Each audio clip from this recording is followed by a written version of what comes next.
దేవుడు ఎవడో చూస్తాడు అంటే మనసులో ధ్యానించేవాడు చూస్తాడు, గుడ్లు అప్పగించి చూసేవాడు చూడు, వీడు ఎవడో దెయ్యంలో ఉన్నాడని పోతాడు అక్కడి నుంచి. మనం దైవ దర్శనం అంటే ఏమంటామంటే ఎంతసేపు నిలబడ్డాం, ఎంతసేపు అలా చూసాం, ఇంతే ఇది గొడవ. అదేం దేవుడికి సంబంధం లేదు. నీ మనస్సులో ఎంతసేపు ధ్యానించామనేది సంబంధం. దేవుడికి మన మనస్సు కావాలి, మనం శరీరం అప్పగిస్తాం. మనస్సు ఏమో ఇంట్లో భార్య భర్త పిల్లలు ఆస్తులు తాపత్రయాలు వీటి మీద ఉంటుంది. దాన్నే అంటారు చిత్తం చెప్పుల మీదనో భక్తి శివుడి మీద. గుడిబేడి చెప్పులు వదిలిపెట్టి చెప్పులు ఏమవుతాయి, చెప్పులు అలాగే ఉన్నాయి. వీడి భవిష్యత్తు ఏం ఉపయోగం లేదు. అతను ఆ గుడి బయటకు వచ్చిండు, అక్కడ కూర్చొని ఉంటే ఒక ఆవిడ ఎవరో వచ్చిందిట. ఈ గడ్డం అది పెంచేసుకుని ఎలా ఉంటాడు కదా, మామూలుగా ఉన్నాడు, ఏ సినిమా వేషం కాదు కదా. ఎవడో ముష్టివాడు అనుకుంది, 10 రూపాయలు వేసింది. హాయిగా తీసుకున్నాడు, ఏం మాట్లాడలేదు. తీసుకుని పెట్టుకుని ఇలా కళ్ళకద్దుకున్నాడు. వెంటనే అతనికి వచ్చింది, ఎందుకు వేసింది, రజనీకాంత్ అయితే వేదిక.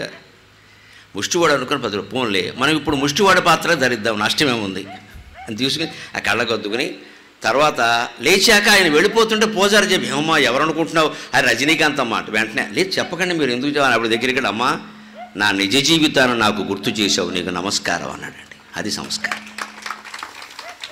ఈ సినిమా రంగంలోకి రాకపోతే నేను అక్కడే ఉండవలసిన వాడినేమో, నా నిజ జీవితాన్ని నాకు గుర్తు చేశావమ్మా అన్నాడు.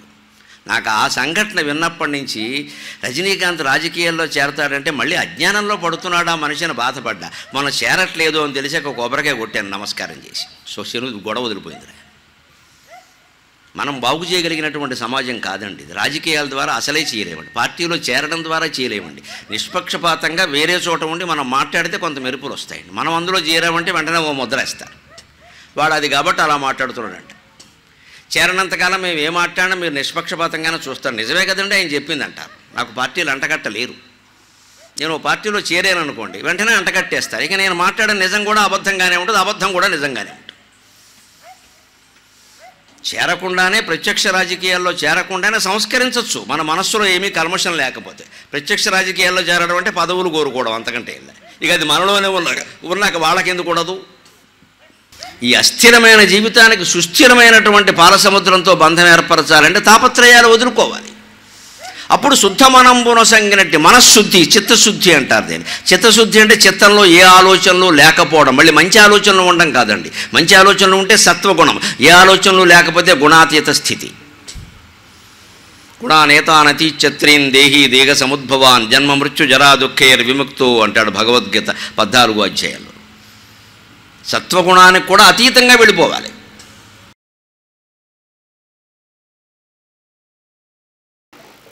ధర్మంగా ఉండాలంటూనే భోగాలు అనుభవించాలని చెబుతూనే మన సంస్కృతి ఏం చెబుతుందంటే, అంతిమ స్థితి వచ్చే నాటికి వైరాగ్యాన్ని పొంది జ్ఞానాన్ని పొందకపోతే ఈ భోగాలన్నీ దండగే, ఆత్మజ్ఞానం పొందవలసిందే. అంచేత ఉన్నవాళ్ళు పొందవలసిందే, పోయిన వాళ్ళు పొందవలసిందే, పోయే సమయంలోగానే పొందాలి. మనం అందరం గుర్తుపెట్టుకోవాలి. చిట్ట చివరి వరకు ఊరికే తాపత్రయాలు, ఇంకా వాళ్ళకి పెళ్ళి అవ్వలేదు, వీళ్ళకి శోభనం అవ్వలేదు, ఊరికే తాపత్రయాలు పెట్టుకోకూడదు. ఎవరికైనా ఎవరికి అవ్వకపోయినా మనకి మృత్యువు ఖాయం. 70 ఏళ్ళు దాటాయంటే ప్రతిరోజు లెక్క పెట్టుకోవలసిందే. అందుకని ఆ జీవుల పట్ల మన భావన ఎలా ఉండాలి, ఆ జీవులకి అంతిమ సమయంలో ఎలా ఉండాలో ఈ ప్రార్థన ద్వారా తెలుసుకున్న సంస్కృతి యొక్క విశిష్టతని జన్మ నుంచి మరణం వరకు ఒకేలా ఎలా ప్రవహించిందో తెలుసుకునే ప్రయత్నం చేద్దాం. అంటే గోదావరి తీరంలో పుట్టిన ఆవిడ యొక్క అస్థికల్ని గోదావరిలో కలపాలి. కానీ నేను హైదరాబాదులో ఉన్నాను. ఆవిడ నా చేతుల్లో వెళ్ళిపోయింది, ఇలా ఒళ్ళో పడుకుని వెళ్ళిపోయింది ఆవిడ. 2012 మార్చి 6వ తేదీ సాయంత్రం 6:10 ఇలా పడుకుని, అంతకుముందు అరగంట సేపు నా ఒళ్ళోనే పడుకుంది ఆవిడ. నేను పద్యాలు పాడమంది, నేను పద్యాలు పాడుతూనే ఉన్నాను. దక్షిణామూర్తి స్తోత్రం, మనీషా పంచకం, కాళహస్తి శతకం అన్ని పద్యాలు పాడుతూ సమస్త శివస్తోత్రాలు వింటూ కొడుకు చేతుల్లో వెళ్ళిపోయింది. కాశీలో పోవడం ఎంతో, కొడుకు చేతుల్లో పోవడం కూడా అంతే. ఆ భాగ్యం నాకు దక్కింది, ఆవిడికి దక్కింది. కానీ తర్వాత మళ్ళీ దీనికోసం నేను ఎంత దూరమో రావాలంటే ఈ 10 రోజుల్లో కొన్ని నిబంధనలు ఉంటాయి. ఆ ఇంట్లోనే ఉండాలి, అక్కడే చేయాలి, ఎక్కడ చేస్తున్నామో అక్కడే ఉండాలి. అక్కడ గోదావరి లేదు, హైదరాబాద్లో నది లేదు, గోదావరి ఎక్కడు. అప్పుడు నాకు గోదావరి ఉన్నటువంటి తెలంగాణ ప్రాంతంలో ప్రసిద్ధమైన సరస్వతి క్షేత్రం, నాకు ఇష్టమైన దేవత సరస్వతీదేవి బాసర పుణ్యక్షేత్రం గుర్తొచ్చింది. అని హైదరాబాద్ నుంచి ప్రత్యేకం కారు చేసుకుని మా అన్నదమ్మనం వెళ్ళి బాసర గోదావరిలో ఆవిడ అస్థికల నిమజ్జనం చేశాం. అప్పుడు ఆశువుగా వచ్చినటువంటి పద్యం ఇది. నీ వంటి మహాసాధ్వి యొక్క అస్థికలు ఎక్కడ కలపాలో తల్లి, ఏది తగిన ప్రదేశం, అస్థిర జీవనమునకు ఆత్మసమంబగు క్షీరవార్ధికిన్ సుస్థిర బంధమేర్పరచు శుద్ధమనంబును సంగినట్టి నీ అస్థికలెందుగల్పవలెనమ్మరో బాసరతీర శారదాంఘ్రిస్థిత బాసరతీర శారదాంఘ్రిస్థిత గౌతమీ సలిలరేఖలలో బాసరతీర శారదాంఘ్రిస్థిత గౌతమీ సలిలరేఖలలో నిన్ను చూచుకుందునే. మన గోదావరి జిల్లాల వారికి ఒక కీర్తి సహజంగానే కలిగింది. గోదావరి నీళ్లలో స్వచ్ఛత ఉంది. అందుకే గోదావరి జిల్లాలోనే పండితులు ఎక్కువ ఉంటారు, కవులు ఎక్కువ ఉంటారు, శతావధానులు ఎక్కువ ఉంటారు, సహస్రావధానులు ఎక్కువ ఉంటారు. ఆ మాట నిజం. ఇందాక చంద్రాజీ గారు సహస్రావధానులు చెబుతున్నారు. 6 సహస్రావధానులు ఉన్నారు, 6 గోదావరి జిల్లాలోనే ఉన్నారు. ఒకవేళ ఇంకా గోదావరి జిల్లాలో దట్ట మా మేడసాని మోహన్ గారు తిరుపతి, అది కూడా ఆంధ్రప్రదేశమే. నాగపణి శర్మ గారు సొంతూరు అనంతపూర్ అనుకుంటాను జిల్లా, అది కూడా ఆంధ్రప్రదేశమే. ఆ ఇద్దరు తప్పితే మిగిలిన 4 నేను కానీ, వద్దిపర్తి పద్మాకర్ గారు కానీ, కడిమెళ్ళ వరప్రసాద్ గారు కానీ, కోట లక్ష్మీనరసింహం కానీ ఉభయ గోదావరి జిల్లాలకు చెందిన వాళ్ళమే. 6లో 4 ఇక్కడే ఉన్నాం ప్రత్యేకంగా గోదావరి జిల్లాలో. అంచేది ఈ నీళ్లలో స్వచ్ఛత పాండిత్యం ఉంది కదా, మనం ఆ విషయాన్ని అంగీకరిస్తాం, ఇతరులు కూడా అంగీకరిస్తారు. ఒకంత మనకు కొంచెం కాస్త మేసం పైకి లేస్తుంది కూడా. మేసం దువ్వినవాడు కూడా ఇక్కడ వాళ్ళే. మీరు బ్రాహ్మణులు కదా, మీరు మీసాలు ఎందుకు పెంచారు అంటే, ఒకటి సంస్కృతం మీసం, ఒకటి తెలుగు మీసం, దమ్ముంటే 2 చూపిస్తామన్నారు. ఆ మాట అన్నది ఇక్కడ వాళ్ళే. ఈ నీళ్ళల్లో పౌరుషం కూడా ఉంది. కానీ ఈ నీళ్ళకి ఆ సరస్వతి కటాక్షం ఎలా వచ్చిందండి, మనం అంగీకరించాలి. ఈ గోదావరి ఎక్కడో నాసికా త్రయంబకం దగ్గర బయలుదేరి అక్కడి నుంచి గోదావరి కని మీదుగా బాసరలో సరస్వతీదేవి పాదాలు సేవించి తర్వాత ఇక్కడికి వచ్చింది. అందుకని మనకి సరస్వతీ కటాక్షం కలిగింది. ఆ బాసర సరస్వతీదేవి అనుగ్రహం ఆవిడ పాదాలు స్పృశించి ఇక్కడికి వచ్చింది. అందుకని ఆ సరస్వతీ కటాక్షం గోదావరి నీళ్లలో ఉండడం వల్ల మన గోదావరి జిల్లా నీళ్లు ఎక్కడ సేవిస్తే అక్కడ మనకు అద్భుతమైన పాండిత్యం లభిస్తుంది. బాసర తీర శారదాంఘ్రిస్థిత గౌతమి సలిల రేఖలలో నిన్ను చూచుకొందునే. ఇందులో అస్థికలు ఇక్కడ పుట్టడం అక్కడ కలపడం ఈ ప్రస్తావన ఇవాళ ఎందుకు తెస్తున్నాను ప్రత్యేకించి అంటే, కొంతమంది అమంగళంగా భావించవచ్చు, కానీ జీవితంలో అమంగళం సుమంగళం అంటూ 2 ఉండవండి. మనం ముందే తెలుసుకోవాలి. శుభం అశుభం, మంచి చెడ్డ ఇవన్నీ మన మనస్సు కల్పించినటువంటి విషయాలు తప్పితే సృష్టి సమస్తం ఒక్కటే. అది శుభమో కాదు, అశుభమో కాదు, మంచి కాదు, చెడ్డ కాదు. అదొక సృష్టి, అదొక పదార్థం అంతే. దాన్ని శుభమని అశుభమని ఎందుకంటున్నాం? మనకు అనుకూలంగా జరిగితే శుభం, మనకి వ్యతిరేకంగా జరిగితే అశుభం. అంటే నీ అనుకూల వ్యతిరేకతలను బట్టే ప్రపంచ పరిణామాలు ఉంటాయా? మంచి చెడ్డలు కూడా అంతే అనుకుంటాం. మంచి అంటే మన ఉద్దేశం మనకి మేలు జరగాలి. మనకి మేలు జరగకుండా దేశానికి మేలు జరిగింది. దేశంలో చాలామందికి మేలు జరిగిందండి, మనకి జరగలేమంటాం. వాళ్ళకి ఏదో జరిగితే మనకేమిటి, మనకు సున్నం అయింది ఇక్కడ అంటాం. అయిపోయిందా? ఇప్పుడు ఏది మంచి ఏది చెడ్డ ఎవరు నిర్ణయిస్తారు? దేశానికి అంతటికీ మంచి జరిగినప్పుడు మనకు కీడు జరిగితే నష్టం ఏమిటండి? ఒక్కళ్ళం భరించలేమా? లేదండి, మనం భరించాం. దేశానికి అంతటికీ కీడు జరిగినా సరే మనకి మేలు జరిగితే అది ఆ మాట చెప్తారో లేదో అని చూస్తున్నా అంటాడు ఇందాక నుంచి. ఆయనకి ఇష్టమైన మాట చెప్పాలి నేను.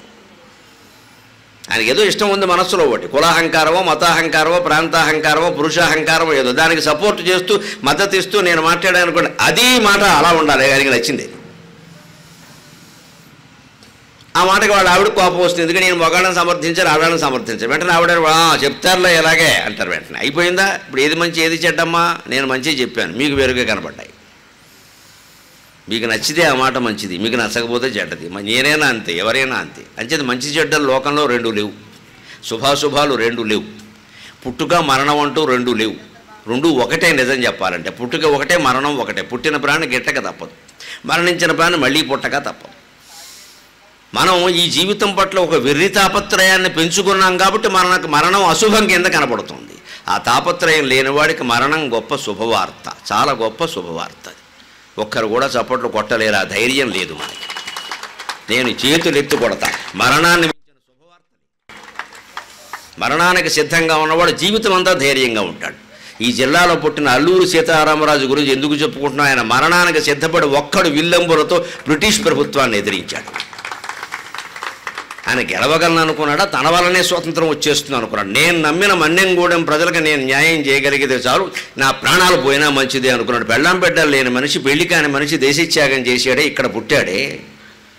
మనం ఇవాళ మరణం అంటే భయపడిపోతున్నామే. అది రాకుండా ఎన్ని యజ్ఞాలు చేద్దామా, యాగాలు చేద్దామా, అక్కడికి వెళ్ళిపోదామా, ఇక్కడికి వెళ్ళిపోదామా? మరణాన్ని మించినటువంటి శుభం ఉందా మనిషికి అసలు? ఈ మొత్తం వ్యధవతాపత్రయం అంతా ఒక్క క్షణంలో వదిలిపోతుంది అంటే ఆ మరణానికి శతకోటి నమస్కారాలండి, శతకోటి నమస్కారాలు ఆ మరణానికి. ఎందుకంటే మన జిడ్డు దాంతో తప్ప వదలదు. మనకి ఇది వదలడం ఇష్టం లేదు కాబట్టి మరణానికి ముందు వచ్చే వృద్ధాప్యాన్ని కూడా మనం వ్యతిరేకిస్తాం. ఎంత యవ్వనంలో ఉన్నామో యంగ్ లుకింగ్ ఇంకా బుకింగ్లు కావాలి పెద్ద మనిషికి అని ప్రయత్నం చేస్తాం. ఎందుకు నీకు యంగ్ లుకింగ్? ఇప్పుడు జుట్టుకు రంగు ఎందుకు వేస్తున్నావు? బుద్ధి ఉందా లేదా, జ్ఞానం ఉందా లేదా? 60 ఏళ్ళు వచ్చే జుట్టుకు రంగేస్తావా? ఎవరికి పోజిద్దామని? మీ ఆవిడకి తెలిసే జుట్టు తెల్లబడింది, రంగేసేది ఆవిడే కదా, వేస్తున్నది ఆవిడే కదా, ఇంకెవరికి పోజు కొడతావు? ఇంకా మా మనస్సులో ఉంది, ఎవరన్నా స్త్రీ ఎదురుపడితే నేను యంగ్ అని అనుకోవాలి. ఆ విషయం మా ఆవిడ వినాలి, విన్నా వినకపోయినా ఆవిడకి తెలుసు. మన ప్రతాపాలు వ్యక్తం అవుతూనే ఉన్నాయి. చాలా అజ్ఞానంలో ఉంటామండి, భయంకరమైన అజ్ఞానం. మనం ముసలితనాన్ని అంగీకరించలేని వాళ్ళం మరణాన్ని ఎలా అంగీకరిస్తామండి? అనివార్యమని తెలుసుంటూ కూడా అంగీకరించడం ఇదేం అజ్ఞానమో తెలియదు. అది తప్పవు కదా, ముసలితనము తప్పదు, మరణము తప్పదు. మనిషి సుఖంగా ఉండాలంటే అంగీకరించాలి. ఈవేళ ముసలితనాన్ని కోరుకోవక్కర్లేదు, మరణాన్ని కోరుకోవక్కర్లేదు, కానీ సిద్ధంగా ఉండాలి కదా. కరెంటు పోతుంది అనుకుని సిద్ధంగా ఉండి జనరేటర్ ఒకటి పెట్టి ఏర్పాటు చేసుకున్నాం అనుకోండి, కరెంటు గురించిన బెంగ లేదు కదా. మరణం వస్తుంది అనుకుని సిద్ధంగా ఉండి బంధాలు బాంధవ్యాలు తాపత్రయాలు తగ్గించుకున్నాం అనుకోండి, మరణం శుభ సంకేతం అవుతుంది. హాయిగా ఉంటాం, జీవితం అంతా హాయిగా ఉంటాం. ఎలాగూ తప్పదు అనుకున్నప్పుడైనా భరించాలి కదండి. ఎలాగూ తప్పదని తెలుసు కానీ తప్పించుకోవాలని చూస్తాం. దుఃఖం అంతా అక్కడే ఉంది. దుఃఖానికి కారణమేది? మనిషికి ఉండే మృత్యు భయం, మనిషికి ఉండే వార్ధక్య భయం దుఃఖానికి కారణం. పక్కా నిజం ఒకటి చెప్పాలంటే ప్రతి మనిషి పిల్లల్ని కంటున్నది మరణ భయం చేతనే, లేకపోతే పిల్లలు అవసరమే లేదు ఈ ప్రపంచంలో. కనవలసిన అవసరమే లేదు, ఉన్న జనాభా చాలు. అందరూ ఆపేస్తే ఎలాగండి అనకండి, అలా ఎవరు ఆపరు. గరికిపాటి వారే ఆపలేదు, మీరెలా ఆపుతారు? నాకు 2 పిల్లలు ఉన్నారు, వాళ్ళకి పిల్లలు పుడుతున్నారు. అది సమస్య కాదండి. అది మీరు ఆపారా నేను ఆపానా కాదు, ముందు అంగీకరించడానికి సిద్ధంగా ఉన్నామా లేదా. అంటే కొంతమంది అయినా పిల్లలు లేనివాళ్ళు దుఃఖపడ్డం మానేస్తారు. నా వాంచేది ఉన్నవాళ్ళు కాదు, లేనివాళ్ళు దుఃఖపడకండి. అది లేరు, ఇది లేకపోవడం వల్ల మంచిది, ఏం పర్వాలేదు. ఉన్నవాడు ఎవడు సుఖంగా లేడు. 2 పిల్లలకి 20 మంది కంటే ఎక్కువ బాధపడుతున్నారు. అంతా మనకు తెలుసున్నప్పటికీ అజ్ఞానంలో ఉంటాం మనం. వదులుకోం ఇంకా ఏదో పోగేసుకోవాలి. పిల్లల కంటే ఎందుకంటే నేను ఎలాగో చచ్చిపోతాను, నాకు ఎలాగో వృద్ధాప్యం. మన స్టాంప్ ఒకటి ఉండాలి కదా ఎక్కడ. అందుకే ఈ స్టాంపు, ఒక మగ స్టాంపు ఒక ఆడ స్టాంపు. వీలైతే 2 మగ స్టాంపులు. ఇందులో మళ్ళీ 2 ఆడ అయితే మగపిల్లాడు పుట్టే అవకాశం లేదంటే నన్నేం చేయమంటారు? మేమేం చేస్తాం మగపిల్లాడు పుట్టడానికి, ఆడపిల్ల పుట్టడానికి? అసలు పుట్టకపోతే నష్టం ఏమిటి? 2 మగపిల్లలు ఉంటే ఆడపిల్ల కావాలా, 2 ఆడపిల్లలు ఉంటే మగపిల్లడు కావాలి. అప్పటికి కూడా సంతృప్తి లేదా? ఏం చేసుకుంటారు? ఈ మొత్తం అజ్ఞానం నుంచి బయటపడడం కోసమే ఇవాళ ప్రార్థన. ఇది మన సంస్కృతి కాదు, ఇది మన తాపత్రయం కాదు. పిల్లల గురించి కాదు, గడ్డి మోపు గురించి కాదు, కోట్ల ఆస్తి గురించి, దేని గురించి నువ్వు తాపత్రయపడినా తాపత్రయం అనే మాటే భారతీయ సంస్కృతికి వ్యతిరేకం. తాపత్రయం వదిలినాడే మనం సుఖపడతాం. తాపత్రయం అంటే 3 త్రయం. తాపానాం త్రయం తాపత్రయం. ఏమిటా త్రయం? ఆధ్యాత్మిక తాపం, ఆది భౌతిక తాపం, ఆది దైవిక తాపం.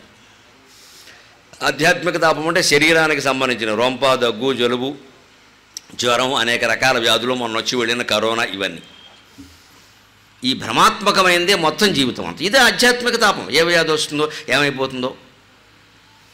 ఆది భౌతిక తాపం. ఇప్పుడు మేము బయలుదేరాము, అరగంట క్రితం బయలుదేరామండి. మధ్యలో బస్టాండ్ అనేది, బస్టాండ్ దగ్గర ఆగాం. అరగంట బస్టాండ్లోనే కూర్చున్నామండి.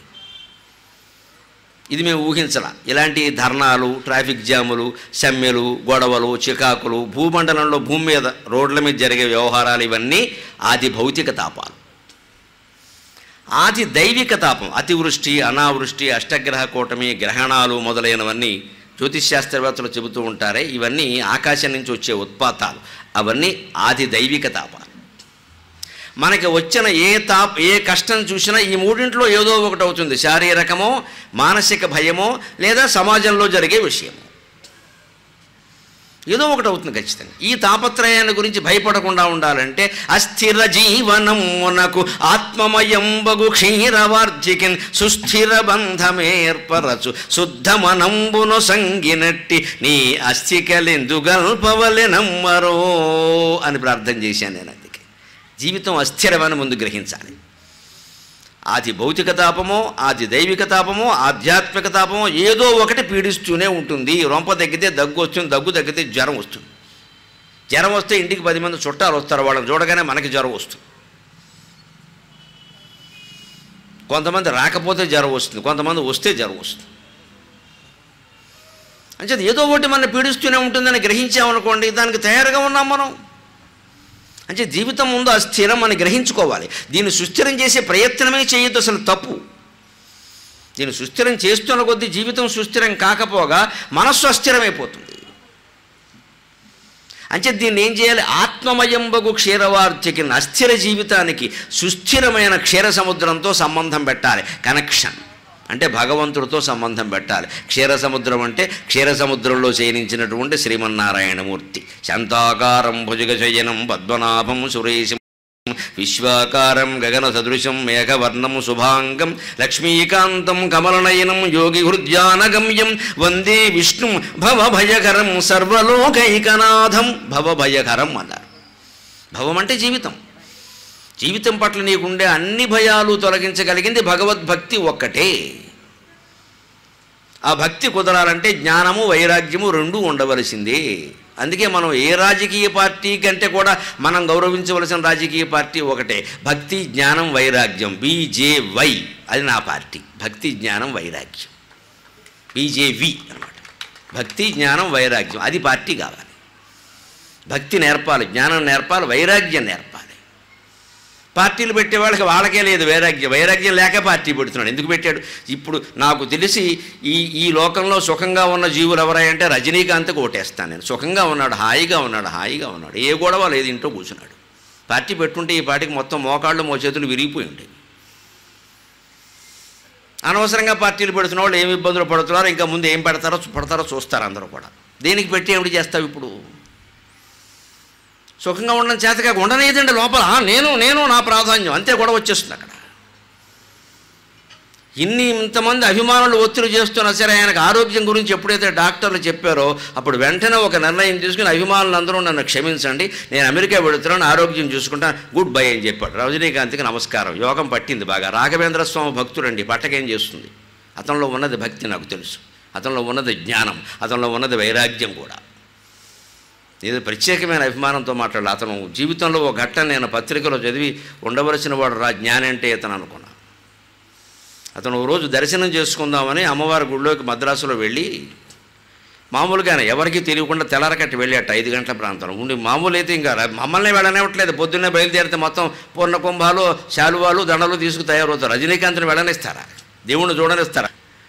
అందుకని ఎవరికి తెలియకుండా డ్రైవర్కి చెప్పు, నువ్వు ఒక్కడివిరా, నా గుళ్ళోకి వెళ్ళాలనుంది, నాకు వెళ్ళే యోగం లేదు, 10 మంది తయారైపోతారు, 10,000 మంది అక్కడ, నన్ను చూడండి ఎవరు, దేవుడికి నేను దండం పెడితే వాడు నాకు దండం పెడతారు అని పాపం రహస్యంగా తెల్లారకట్ట ఎప్పుడో వెళ్ళి రాత్రి వేళలోనే ఎప్పుడో మొత్తం ఎవరు లేని సమయంలో వెళ్ళి ఆ గుళ్ళో దండం పెట్టుకుని పూజారి గారికి కూడా మీరు ఎవరికి చెప్పకండి నేను వచ్చినట్టుగా అని చెప్పి ఓ మూల కూర్చున్నట్టు. గుడి దండం పెట్టుకున్నాక మనం కూర్చుంటాం కదా, విగ్రహాన్ని చూసి దండం పెట్టుకుని కూర్చోవాలి. ఒక 5 నిమిషాలు కూర్చుని ఆ లోపల మూర్తిని మనస్సులో ధ్యానం చేసుకోవాలి. ఆయన ఎంత చూస్తే పుణ్యం అని గంట అక్కడ కూర్చోకూడదు. వెనకాల క్యూ ఉంది ఇక్కడ. వాళ్ళని చూసే అవకాశం ఇవ్వాలి. ఇంక బయటికి వచ్చి నేను 1/2 గంట చూసా, నేను 1/2 గంట చూసా, నువ్వు చూసావు, దేవుడు నేను చూడలేదు అమాయకుడా, నువ్వు చూస్తే ఎవడికి కావాలి ఇక్కడ? దేవుడు నేను చూడలే. దేవుడు ఎవడో చూస్తాడు అంటే మనసులో ధ్యానించేవాడు చూస్తాడు. గుడ్లు అప్పగించి చూసేవాడు చూడు, వీడు ఎవడో దెయ్యంలో ఉన్నాడని పోతాడు అక్కడి నుంచి. మనం దైవ దర్శనం అంటే ఏమంటామంటే ఎంతసేపు నిలబడ్డాం, ఎంతసేపు అలా చూసాం, ఇంతే ఇది గొడవ. అదేమో దేవుడికి సంబంధం లేదు. నీ మనస్సులో ఎంతసేపు ధ్యానించామనేది సంబంధం. దేవుడికి మన మనస్సు కావాలి, మనం శరీరం అప్పగిస్తాం. మనస్సు ఏమో ఇంట్లో భార్య భర్త పిల్లలు ఆస్తులు తాపత్రయాలు వీటి మీద ఉంటుంది. దాన్నే అంటారు చిత్తం చెప్పుల మీదనో భక్తి శివుడి మీదని. గుడిబేడి చెప్పులు వదిలిపెట్టి చెప్పులు ఏమవుతాయి, చెప్పులు అలాగే ఉన్నాయి. వీడి భవిష్యత్తు ఏం ఉపయోగం లేదు. అతను ఆ గుడి బయటకు వచ్చిండు, అక్కడ కూర్చొని ఉంటే ఒక ఆవిడ ఎవరో వచ్చిందిట. ఈ గడ్డం అది పెంచేసుకుని ఎలా ఉంటాడు కదా, మామూలుగా ఉన్నాడు, ఏ సినిమా వేషం కాదు కదా, ఎవడో ముష్టివాడు అనుకుంది. రూపాయలు వేసింది. హాయిగా తీసుకున్నాడు, ఏం మాట్లాడలేదు. తీసుకుని పెట్టుకుని ఇలా కళ్ళకు అద్దుకున్నాడు. వెంటనే అతనికి వచ్చింది, ఎందుకు వేసింది, రజనీకాంత్ అయితే వేదిక ముష్టివాడు అనుకుని 10 రూపాయలు. పోన్లే మనం ఇప్పుడు ముష్టివాడి పాత్ర ధరిద్దాం, నష్టమేముంది అని తీసుకుని ఆ కళ్ళకు అద్దుకుని తర్వాత లేచాక ఆయన వెళ్ళిపోతుంటే పోజారు చెప్పి, అమ్మా ఎవరు అనుకుంటున్నావు, అది రజనీకాంత్ అమ్మ అంటే. వెంటనే లేదు చెప్పకండి, మీరు ఎందుకు చెప్పాలి. అప్పుడు దగ్గరికి అమ్మా నా నిజ జీవితాన్ని నాకు గుర్తు చేసావు, నీకు నమస్కారం అన్నాడండి. అది సంస్కారం. ఈ సినిమా రంగంలోకి రాకపోతే నేను అక్కడే ఉండవలసిన వాడినేమో, నా నిజ జీవితాన్ని నాకు గుర్తు చేశావమ్మా అన్నాడు. నాకు ఆ సంఘటన విన్నప్పటి నుంచి రజనీకాంత్ రాజకీయాల్లో చేరతాడంటే మళ్ళీ అజ్ఞానంలో పడుతున్నాడా మనిషిని బాధపడ్డా. మనం చేరట్లేదు అని తెలిసి ఒక కొబ్బరికాయ కొట్టాను నమస్కారం చేసి. సో శను గొడవ వదిలిపోయింది. మనం బాగు చేయగలిగినటువంటి సమాజం కాదండి ఇది. రాజకీయాల ద్వారా అసలే చేయలేమండి, పార్టీలో చేరడం ద్వారా చేయలేమండి. నిష్పక్షపాతంగా వేరే చోట ఉండి మనం మాట్లాడితే కొంత మెరుపులు వస్తాయండి. మనం అందులో చేరామంటే వెంటనే ఓ ముద్ర వేస్తారు. వాడు అది కాబట్టి అలా మాట్లాడుతున్నాడంట. చేరనంతకాలం మేము ఏం మాట్లాడినా మీరు నిష్పక్షపాతంగానే చూస్తారు. నిజమే కదండి ఆయన చెప్పింది అంటారు. నాకు పార్టీలు అంటకట్టలేరు. నేను ఓ పార్టీలో చేరాను అనుకోండి, వెంటనే అంటకట్టేస్తారు. ఇక నేను మాట్లాడిన నిజం కూడా అబద్ధంగానే ఉంటుంది, అబద్ధం కూడా నిజంగానే ఉంటుంది. చేరకుండానే ప్రత్యక్ష రాజకీయాల్లో చేరకుండానే సంస్కరించవచ్చు మన మనస్సులో ఏమీ కల్మషం లేకపోతే. ప్రత్యక్ష రాజకీయాల్లో చేరడం అంటే పదవులు కోరుకోవడం, అంతకంటే ఇక అది మనలోనే ఉన్నాక వాళ్ళకెందుకు ఉండదు. ఈ అస్థిరమైన జీవితానికి సుస్థిరమైనటువంటి పాలసముద్రంతో బంధం ఏర్పరచాలంటే తాపత్రయాలు వదులుకోవాలి. అప్పుడు శుద్ధమనంబున సంగినట్టి మనశ్శుద్ధి, చిత్తశుద్ధి అంటారు దీన్ని. చిత్తశుద్ధి అంటే చిత్తంలో ఏ ఆలోచనలు లేకపోవడం. మళ్ళీ మంచి ఆలోచనలు ఉండడం కాదండి. మంచి ఆలోచనలు ఉంటే సత్వగుణం, ఏ ఆలోచనలు లేకపోతే గుణాతీత స్థితి. గుణానేతానతీచత్రీన్ దేహి దేహ సముద్భవాన్ జన్మ మృత్యు జరా దుఃఖేర్ విముక్తో అంటాడు భగవద్గీత 14వ అధ్యాయంలో. సత్వగుణానికి కూడా అతీతంగా వెళ్ళిపోవాలి. అది కూడా మనలో ఉందనే ప్రకటన మనం చేయకూడదు. నేను చాలా భక్తుడినండి, నేను యజ్ఞాలు ఎక్కువ చేస్తానండి, నాకు ఎప్పుడు ఏమిటో దేవుడు అంటేనే దృష్టి, ఇవన్నీ చెబుతున్నాడు అంటే సత్వగుణం ఉంటే ఉండొచ్చు, కానీ సాత్విక అహంకారం కూడా ఉందన్నమాట. బలిచక్రవర్తికి ఉన్నది అదే. అందుకే దేవుడు కాలేట్టు ఒక్క దొక్కు దొక్కాడు. నీకు ఇంకా తెలుసుకోవలసింది ఉందిరా అబ్బాయిని. బలిచక్రవర్తికి ఉన్నది సాత్విక అహంకారం. లేదా బలిచక్రవర్తి పరిపాలన ఎలా ఉండేదో భారత భాగవతాల్లో ఎక్కువ కనపడదు, కానీ హరివంశం అనే పురాణంలో కనపడుతుందండి. ఎర్రాప్రగడ తెలుగు చేశాడు, దాన్ని వ్యాసమహర్షి సంస్కృతంలో రాశాడు. ఎర్రాప్రగడ హరివంశం అని 3000 పద్యాల్లో తెలుగులో రాశాడు మహానుభావుడు. కవిత్రయంలో ఉండే ఎర్రాప్రగడ ఆయన కేవలం భారతంలో భాగం మాత్రమే కాదు, నృసింహ పురాణం, హరివంశం ఇవన్నీ రామాయణం రాశాడు మహానుభావుడు, దొరకలేదు. హరివంశంలో చెబుతాడు. బలిచక్రవర్తి పరిపాలన చూస్తే శ్రీరాముడి పరిపాలన ఎలా ఉందో అలాగే ఉంది. రాక్షసరాజు అంటే అలాగా. మరి అంత మంచి పరిపాలన చేసిన వాడిని విష్ణుమూర్తి పాదస్పర్శతో మన మీద పాదస్పర్శాన్ని పవిత్రంగా ఉంటున్నాం, మనం పక్కకి చెప్పాలంటే తొక్కేయడమే కదా. తొక్కేసారంటారు. మరి ఇప్పటికీ విమర్శలు చేసేవాళ్ళు ఉన్నారు. దేవతలంతా ఆర్యులు, బలిచక్రవర్తి ఏమో ద్రావిడుడు, ఆర్యులు ద్రావిడిని తొక్కేశారని వెరి సిద్ధాంతం చెబుతారు. బలిచక్రవర్తి ద్రావిడు ఏమిటండి, వీరు ఏ ఆర్య ప్రాంతంలో ఉన్నాడో వాడు అక్కడ ఉన్నాడు. అర్థం లేని మాటలు ఇవన్నీ. ప్రహ్లాదుడికి మనవడు ఆయన. హిరణ్యకశిపుడు కొడుకు ప్రహ్లాదుడు అయితే, ప్రహ్లాదుడు కొడుకు విరోచన చక్రవర్తి అయితే, విరోచన కొడుకు చక్రవర్తి కుమారుడు బలిచక్రవర్తి. అందుకే బలిచక్రవర్తిని వైరోచనుడు అంటారు తండ్రి పేరు మీద. ప్రహ్లాదుడికి మనవడు సాక్షాత్తు. అటువంటి బలిచక్రవర్తిని విష్ణుమూర్తి పాదస్పర్శతో కిందికి పాతాళానికి ఎందుకు పంపించవలసి వచ్చింది అంటే, నాకింత రాజ్యం ఉంది, నేను విశ్వజిత్ యాగం చేశాను, ఇంతవరకు ఇటువంటి యాగం ఎవరూ చేయలేదనే అహంకారం ఆయనలో ఉంది. సత్వగుణం ఉండాలి కానీ సాత్విక అహంకారం పనికిరాదు. మళ్ళీ నేను యజ్ఞాలు చేశాను, యాగాలు చేశాను, గుళ్ళు కట్టించాను, ఈ ఊళ్ళో అన్నీ నేనే చేశాను, అయినా నాకు తగిన గుర్తింపు లేదని అంటున్నాము అంటే మనం ఇవన్నీ దానికోసం చేసాం అన్నమాట. దేవుడి కోసం చేయలేదు, నేను ఆత్మ కోసం చేయలేదు, ప్రచారం కోసం చేశాం. కోరుకుంటే ఆ ప్రచారం వస్తుంది, మళ్ళీ అశాంతం మిగులుతుంది. ఎందుకంటే మనకంటే ఎవడో ఇంకోటి ఎక్కువ వస్తుంది, మనకంటే గొప్ప కూడా ఎవడో కట్టేస్తాడు, మనకంటే గొప్పగా ఎవడో ప్రవచనం చెబుతాడు, వెంటనే మనలో అసూయ ప్రవేశించింది. ఇంక నువ్వు ఎంత గొప్పగా చెబితే ఏం ఉపయోగం? అంచేది నేనే గొప్పగా చెబుతాను, లేకపోతే నేనే గుళ్ళు కట్టించాను, నేనే దాన ధర్మాలు చేశానని ఈ డబ్బా కొట్టుడు వాగుడు ముందు మానేయాలి. అది ఎదుటివాడు చెప్పుకుంటాడు, మనకెందుకు? ఇది వస్తోంది అంటే ఆ గుర్తింపు గౌరవాలు కోరుకుంటున్నామంటే మనం దాని ద్వారా గుడి ద్వారానో, ప్రసంగం ద్వారానో, యజ్ఞం ద్వారానో, సత్వగుణం ద్వారానో, దాన ధర్మాల ద్వారానో ప్రచారము అది కోరుకుంటున్నామంటే సాత్విక అహంకారం స్వార్థం ఉంది మనసులో, లేదా కోరుకోం. బలిచక్రవర్తిలో అది ఉంది, అందుకే యాగం చేశాడు. నేను ఇచ్చినంతగా ఎవరూ ఇవ్వలేదు అన్నాడు. ఒక మామూలు 7 ఏళ్ల అబ్బాయి, బ్రాహ్మణ అబ్బాయి వచ్చి నాకు ఏదైనా ఇవ్వయ్యా అంటే, 7 ఏళ్ల కుమారుడు ఉపనయనమైన వాడికి ఏం కావాలండి? గొడుగు, జన్నిదము, కమండలువో, నాకు ముంజియో, దండము. ఓ గొడుగి వాన వస్తే వేసుకుంటాడు, ఓ యజ్ఞోపవీతమి శ్రావణ పౌర్ణమి నాడు మార్చుకుంటాడు, ఓ కమండలవి మంచినీళ్ళు పోసుకుని దాహం తీర్చుకుంటాడు, తపస్సు చేసుకుంటాడు. కానీ ఈయనేమిస్తానని చెప్పాడు, కోరుకోవయ్యా నీకేం కావాలో, ఇది అది అని లెక్క ఏమిటండి, కరులో కాంచనము నికేతనములో గ్రామంబులో భూములో ధరణీఖండమో కాక ఏమడిగదో ధాత్రీ సురేంద్రోత్తమ. చెప్పకూడనివి ఇవ్వకూడనివన్నీ ఇస్తానని చెప్పాడు. ఈ రాజుకు అసలు పరిపాలన చేతనవునా? 7 ఏళ్ల కుర్రాడు బ్రహ్మచర్యంలో ఉన్నవాడు వస్తే ఆయన ఏమన్నాడు అంటే, తరుణీరత్నము కన్యలో అన్నాడు. అమ్మాయిలు కావాలని అడుగుతావా? చదువుకునే అబ్బాయిని వాడు నాశనం అయిపోడు. ఓడగనిత్తువా జనని ఓడగనిన్ మదినమ్మువారలనని మా అమ్మవారి మీద భజ్యం చెప్పుకున్నాను నేను. నిన్ను ఓడగా నమ్ముకున్నామంట, ఓడలా దాటిస్తావని. ఓడగనిత్తువా జనని ఓడగనిన్ మదినమ్మువారలని. నిన్ను ఓడగా నమ్ముకున్న వాళ్ళని ఎప్పుడు ఓడిపోయేలా చెయ్యవమ్మా నువ్వు, నాకు తెలుసు. అటువంటి అపూర్వమైన విశ్వాసం భగవంతుడి మీద ఉండాలి.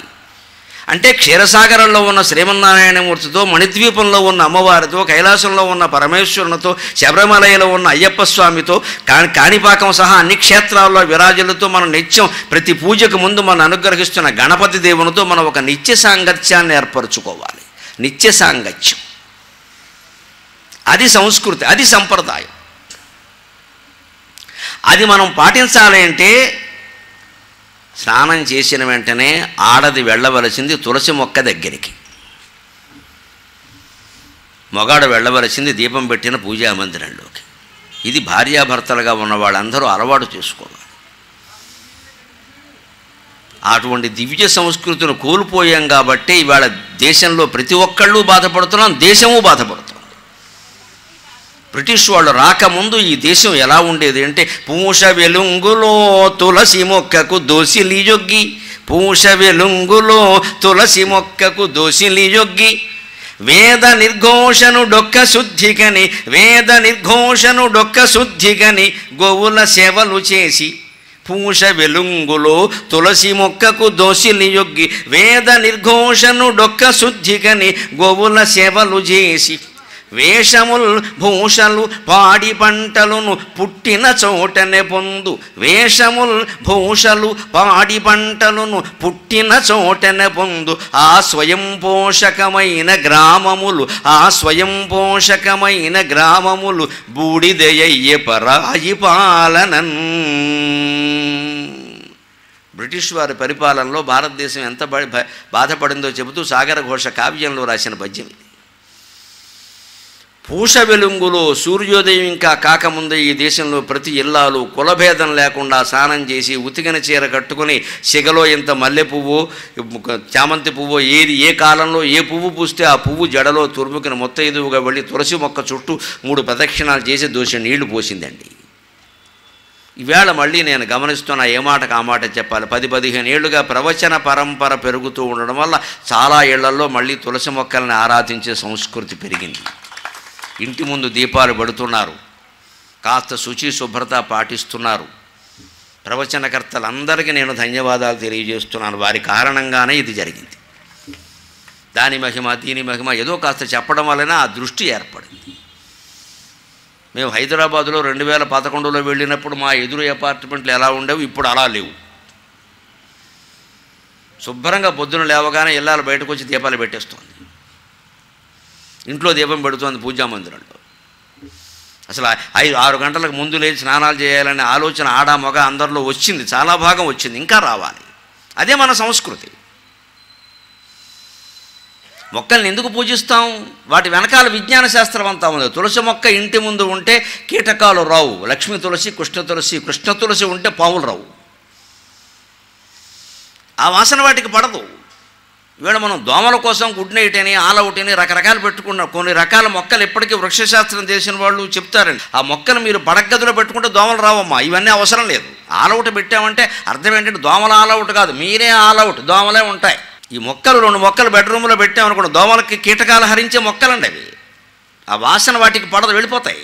మనకి అవి వెళ్ళిపోవడం కావాలి, చచ్చిపోవడం కాదు కదా. వెళ్ళిపోతే చాలు, మనకెందుకు, మనం కొట్టకుండా ఉంటే చాలు.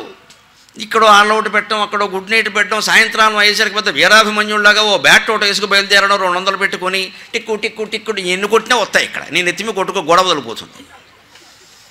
ఇది పనిగట్టుకుని చేసే హింస అండి, ఇది పాపం అండి. ఇది మనం పనిగట్టుకు చేస్తున్నాం. అవి కూడా సృష్టిలో ఉన్నాయి, పరిపాలించేవాళ్ళు వాటి గురించి కూడా పట్టించుకోవాలి. పురాణాల్లో చెప్పారు. పాలకుడు అంటే మనుషులకు మాత్రమే కాదు, పశువులకు కూడా, కీటకాలకు కూడా, సమస్త జీవరాశికి పాలకుడే. జీవరాశికంతా అన్యాయం చేసి మనుషులకు మేలు చేస్తే వాడు దుష్పాలకుడు అవుతాడు కానీ సత్పాలకుడు కాదు. సమస్త జీవరాశికి.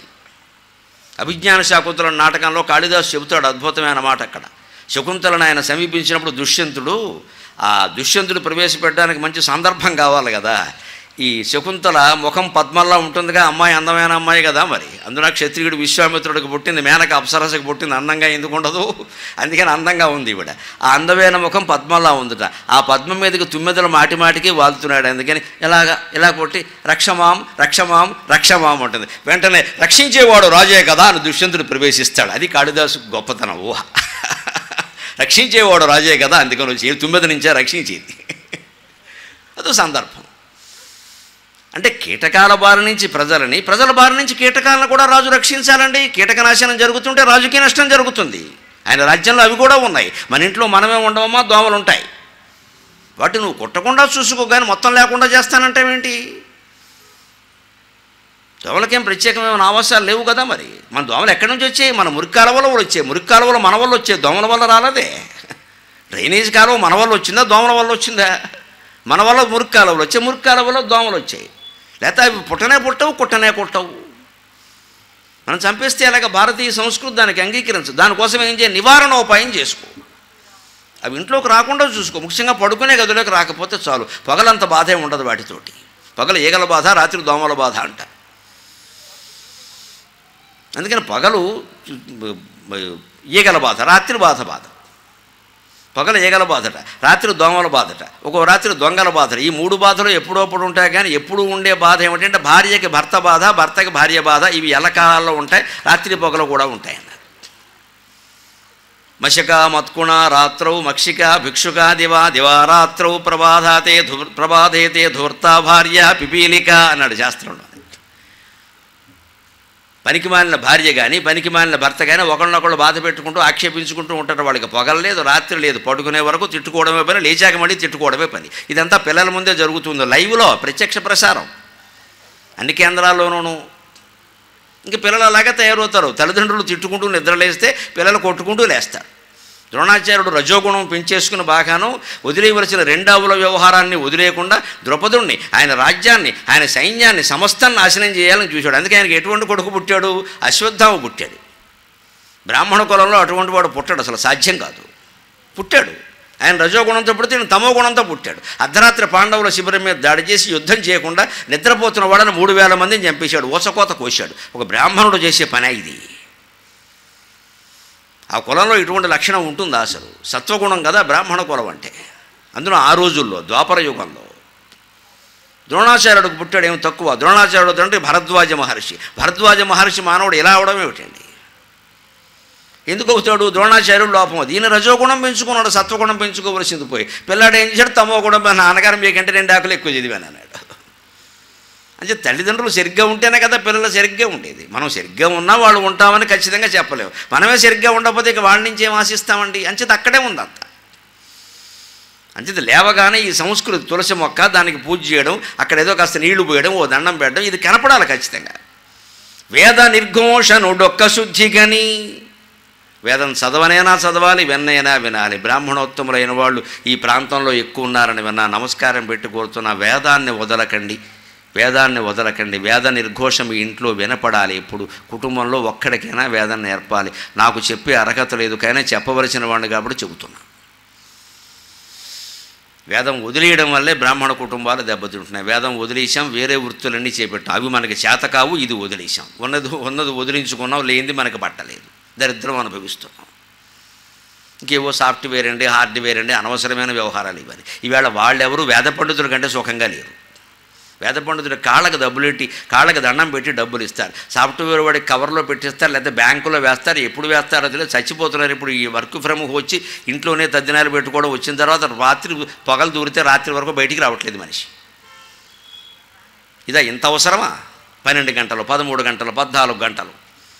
పోనీ దీనికి ఏమైనా పెద్ద నెలకు 1 లక్ష ప్యాకేజీ ఉందంటే లేదు. 30,000, 25,000, 40,000 తీసుకుని చాకరీ చేయించుకుంటారు ఇక్కడ. ఇది మళ్ళీ వీడు 1,00,000, 2 లక్షలకు వచ్చే సమయం వస్తుంది కదండి, అప్పుడు తీసేస్తారు జీతాలు ఇవ్వలేక.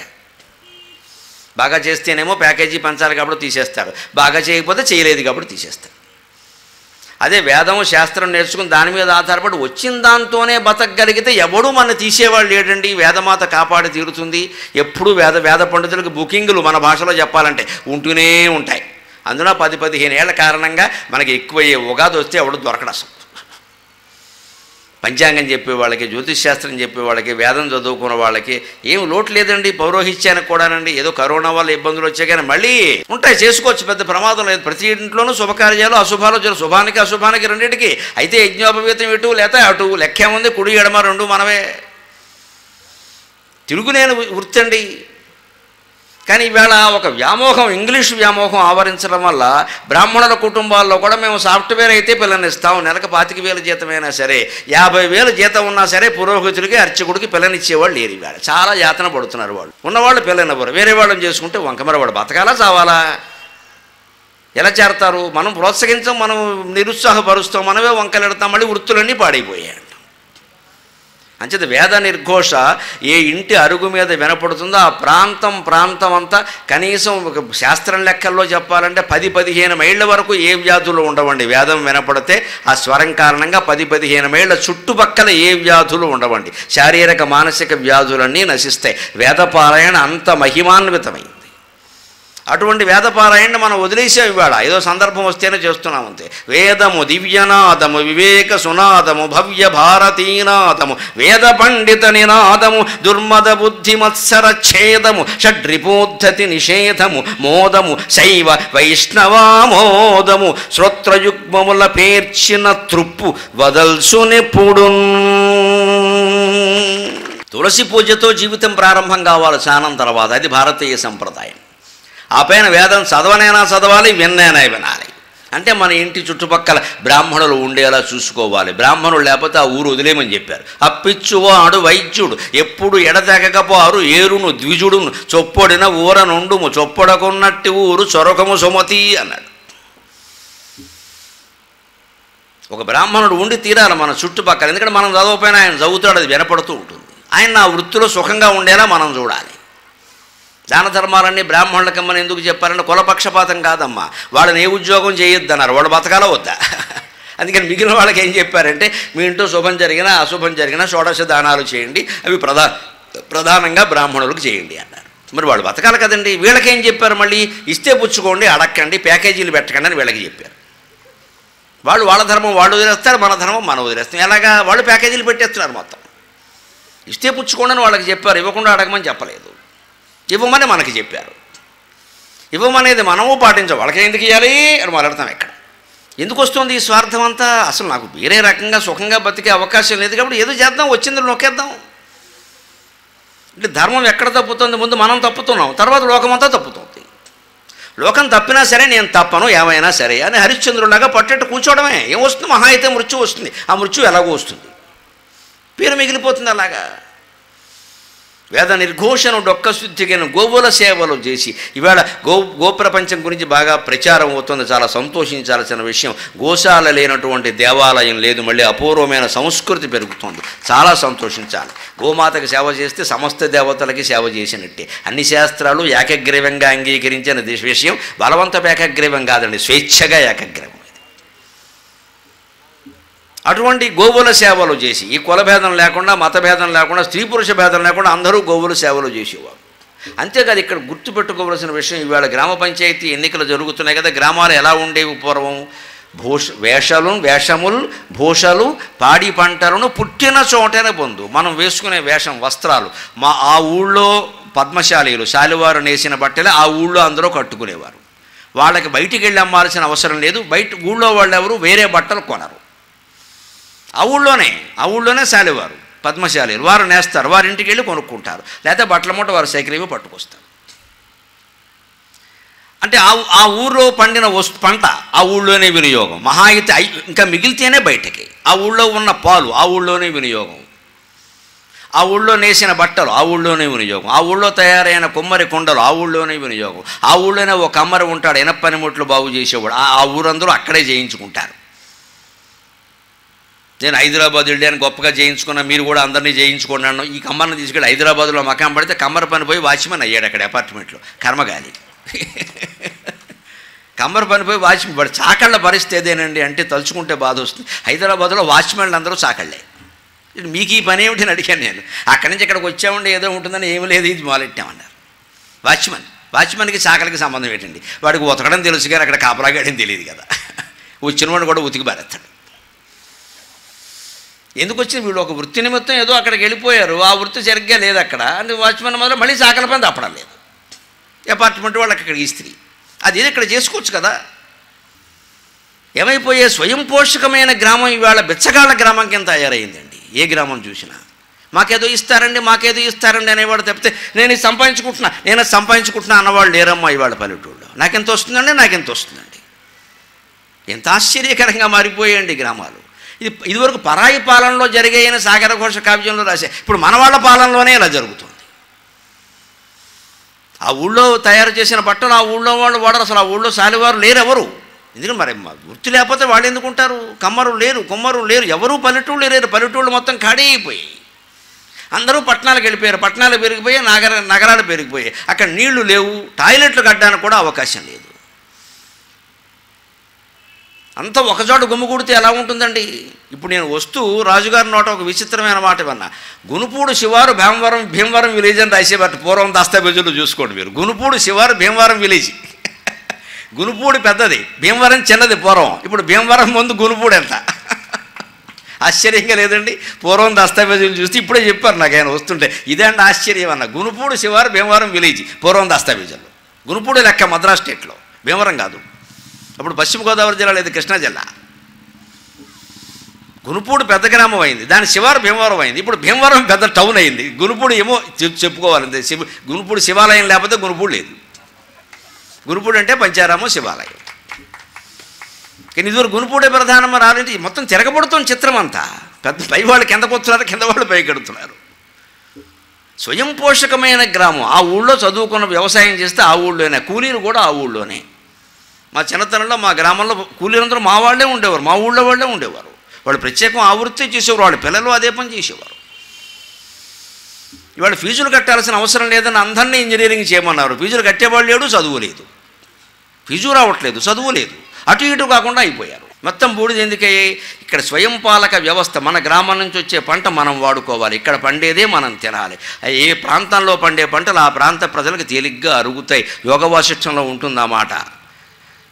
యో యథా గ్రీష్మే కల్పస్వేదాత్ భవేత్ క్రిమి తద్యద్యచ్చిత్కం శుద్ధ సత్యం యద్యత్ సత్యం శుద్ధ చిత్కం తజ్జీవో భవతి స్వతః అంటాడు. భగవంతుడు సృష్టి ఎలా చేశాడు అంటే పదార్థాన్ని పుట్టించాట.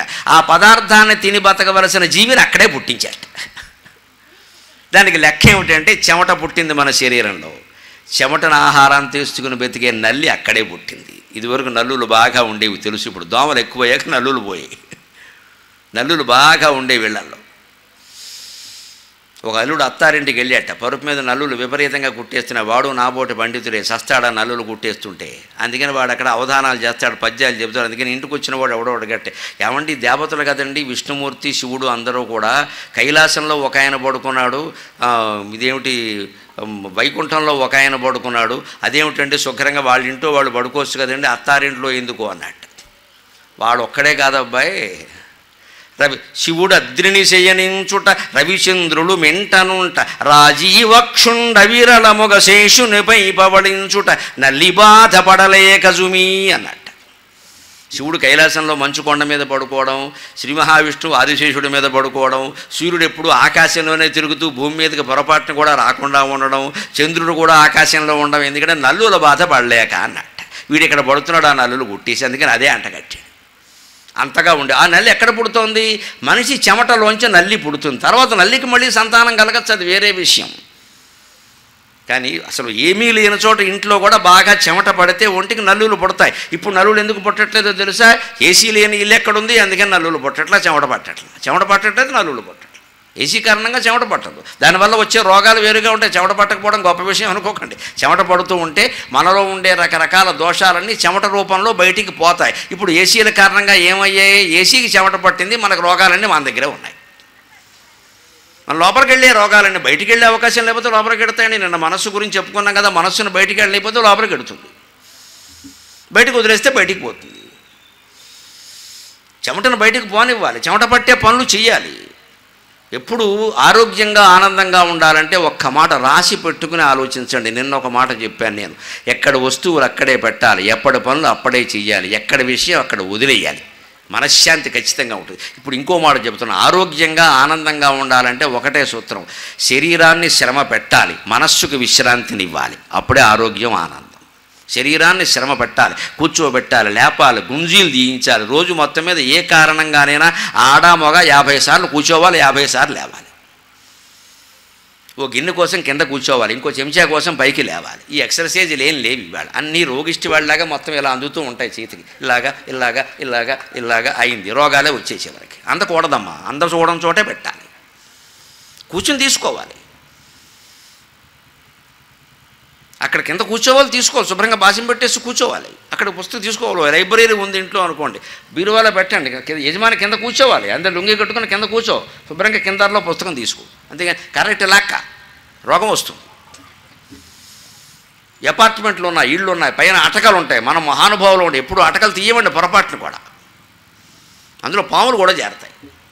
కనీసం నెలకు ఒకసారి లెక్క పెట్టుకుని యజమాని అన్నవాడు భార్యో భర్తో ఎవరో ఒకరు పేటో కుర్చీ ఏదో ఒకటి వేసుకుని పైన మొత్తం అటకలన్నీ తీసి పెట్టేయాలి, గాలి బారతాయి శుభ్రంగా. ముందు అనవసరపు వస్తువులు ఏమున్నాయో తెలుస్తాయి, కొండ చెరువులు ఉంటే బయటకు వస్తాయి. అనవసరపు వస్తువులు తీసి అవతల బారేస్తాం. మా ఇంట్లో నాకు ఇదో పని, ప్రతి నెల అమావాస్య దాటగానే నేను లెక్క, నేను పేట ఎక్కానంటే అమావాస్య దాటిందని లెక్క. ఇంట్లో ఎక్కి మొత్తం తలుపులు తీసేస్తాను. కొన్ని చెప్పి దానం చేస్తా, కొన్ని చెప్పకుండా దానం చేస్తా, మొత్తం మీద అటక్ ఖాళీ. ఎందుకంటే ఎక్కేందులో ఏముందో చూసే ఓపిక వాళ్ళకి లేదు, కాబట్టి నేను ఇచ్చేస్తాను, నాకు అవసరం లేదు. అనవసర వస్తువులన్నీ బయటపడుతుంటాయి. 6 ఏళ్ళు అయింది, ఏం చేసుకుంటాం, ఎవరికి ఇచ్చి పట్టుకెళ్ళి వాడు వాడుకుంటాడు, మనకు అనవసరం ఇది. అటక్ ఖాళీ అయింది, శుభ్రంగా గాలి తగిలింది. మనకి వ్యాయామం అండి, అన్ని గదుల్లోనూ పేటెక్కి అలా తలుపులన్నీ తీసి మళ్ళీ సాయంత్రం తలుపులన్నీ వేయడం వల్ల నేను అప్పుడు 72 కేజీలే ఉన్నాను, నేను చూసుకున్నాను 72 కేజీలే ఉన్నాను. 10 కేజీల్లో 1 కేజీ కూడా పెరగల. ఇవన్నీ చిన్న చిన్న వ్యాయామాలు. ఇది మానేసి మనం ఏం చేస్తాం, జిమ్కి ఎడదామా, జమ్ముకి ఎడదామా, థ్రెడ్మిల్ తెద్దామా, ఎందుకు పని లేక, జాకెట్లు డ్రాయర్లు బనీన్లు అన్నీ ఆరేయడానికి తువ్వాళ్ళును, ఎందుకు థ్రెడ్మిల్ పని లేక. ఇది ఒకటి కొండ ఇక్కడ 50,000 పెట్టి దాన్ని ఒక గదిలో పెట్టాం, 4 రోజులు వాడడం, తర్వాత రుమాళ్ళు అని తువ్వాళ్ళు అన్నీ ఆరేయడం. దానికోసమా కొబ్బరితాడు కడితే సరిపోయింది కదా, ఇది ఎందుకయ్యా. ప్రతిదానికి యంత్రం కావాలి మనకి. శరీరాన్ని శ్రమ పెట్టాలి, మనస్సుకు విశ్రాంతినివ్వాలి. మనం ఇది కూడా చేయవండి. మనసుతో పిచ్చి ఆలోచనలు అన్నీ చేస్తూ ఉంటాం. వీలైన విషయాలు ఆలోచించడం మానేయాలి. ఎక్కడ విషయం అక్కడే వదిలేయాలి. నీకు సందర్భం ఉంటే తప్పనిసరి అయితేనే ఆలోచించాలి, లేకపోతే వదిలే ఆ విషయాన్ని. అడిగినా సరే నాకు సందర్భం లేదండి అని చెప్పేసి, ఇంటా బయట ఏదైనా సరే. కోడలకు వంట వచ్చింది అంటే ఇక అత్తగారు వేలెట్టకూడదు, చేసుకొని చెప్పాలి. అడిగితేనే సలహా.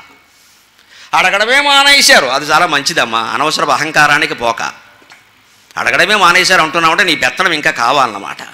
ఈ పెత్తనం యమధర్మరాజు దగ్గర చేస్తావు 10 రోజుల్లో, చూసుకో వ్యవహారం. అక్కడ కూడా వంటశాల ఉంది. ఎందుకు ఆ పెత్తనం పని లేక వదలరండి, ఇంకా తెడ్డెట్టు కూర్చుంటారు అక్కడ. ఇంకా వంట తెట్టు వదలలేని వాడు బీరువా వదులుతారా? తాళాలు ఉంటే సరే సరే ఎందుకు ఇస్తాం, మనం అడగాలి, కష్టపడి సంపాదించాం, అబ్బా వాడు సంపాదిస్తారు, సంపాదించింది వాళ్ళ కోసం కదా, ఇచ్చేయాలి. ఎందుకు ఉడికి తాళం వేస్తున్నావు ఇక్కడ, ఇచ్చేసి ఏదో చేసు. మా పిల్లాడికి ఏం తెలియదు, తెలుసు నీకు తెలియకుండా చాలా చేస్తున్నాడు, వాడికి నీకే తెలియదు, వాడికి అన్నీ తెలుసు, వాడు ఆవిడికి తెలుసు. పెట్టుకోమను, అప్పులు పాలవ్వమను, అనుభవించమను. అవసరమైతే ఓ సలహా ఇవ్వాలి. ఇంకా తాళాలు ఇలా బొడ్లో పెట్టుకుని ఇంకా కూర్చుని ఇలాగ పెత్తనాలు చేయకూడదండి. ఎందుకంటే మనం ఏం చేస్తున్నాం, శరీరం అస్థిరమని తెలుసుండి, వార్ధక్యం వచ్చిందని తెలుసుండి, వస్తుందో కాదు వచ్చిందని తెలుసుండి, మృత్యు వస్తుందని తెలుసుండి మన మనస్సును సిద్ధంగా తయారు చేసుకోవట్లా. ఇంకా బాగా బంక పెంచుకుంటున్నాం, ఇక్కడ గమ్మ రాసేసుకుంటున్నాం ఫెవికాల్ కదలకుండా. మరి రోగాలు రాకపోతే దుఃఖం రాకపోతే ఏం వస్తుండే, అహంకారం కారణంగా. పూర్వకాలం మా కోడళ్ళు ఎలా ఉండేవాళ్ళు, ఈ బోడి కబుర్లు ఇక్కడ వద్దండి. పూర్వకాలంలో నువ్వు లేవు కదా, నువ్వు చెప్పిన కాలంలో చాలా అందంగా యవ్వనంలో ఉన్నావు, ఇప్పుడు ముసల్దాని అయిపోయావు, అలాగే ఆచారాలన్నీ మారిపోతాయి. పూర్వకాలంలో మనం ఎవరూ లేవు కదండి, మరి అవి మారుతాయి. మనం మనసును సిద్ధం చేసుకోవాలి, కానీ లోకాన్నంతాన్ని మారుస్తామంటారేమిటి. వాళ్ళకి చెప్పండి వీళ్ళకి చెప్పండి, అబ్బే నాకే చెప్పండి అనేవాడు లేడు, వాళ్ళకి చెప్పండి వీళ్ళకి చెప్పండి అంటే వాడెవడో మారాలి, మనం మారదు. సంస్కృతిని నిజంగా మనం తెలుసుకుని పోషించుకోవాలంటే శరీరాన్ని శ్రమ పెట్టవలసిందే, రోట్లో రుబ్బవలసిందే. కింద కూర్చోవలసిందే, ఇల్లు ఊడ్చుకోవలసిందే, బట్టలు కనీసం వాషింగ్ మెషిన్లోనైనా వేసుకుని ఆరేసుకోవలసిందే. మనమే దానికో మనిషిని పెట్టడం కాదు. ఇక్కడ మనం ఏం చేస్తాం? నవలు చదువుకుంటాం, ఇక్కడ టీవీ చూస్తావా?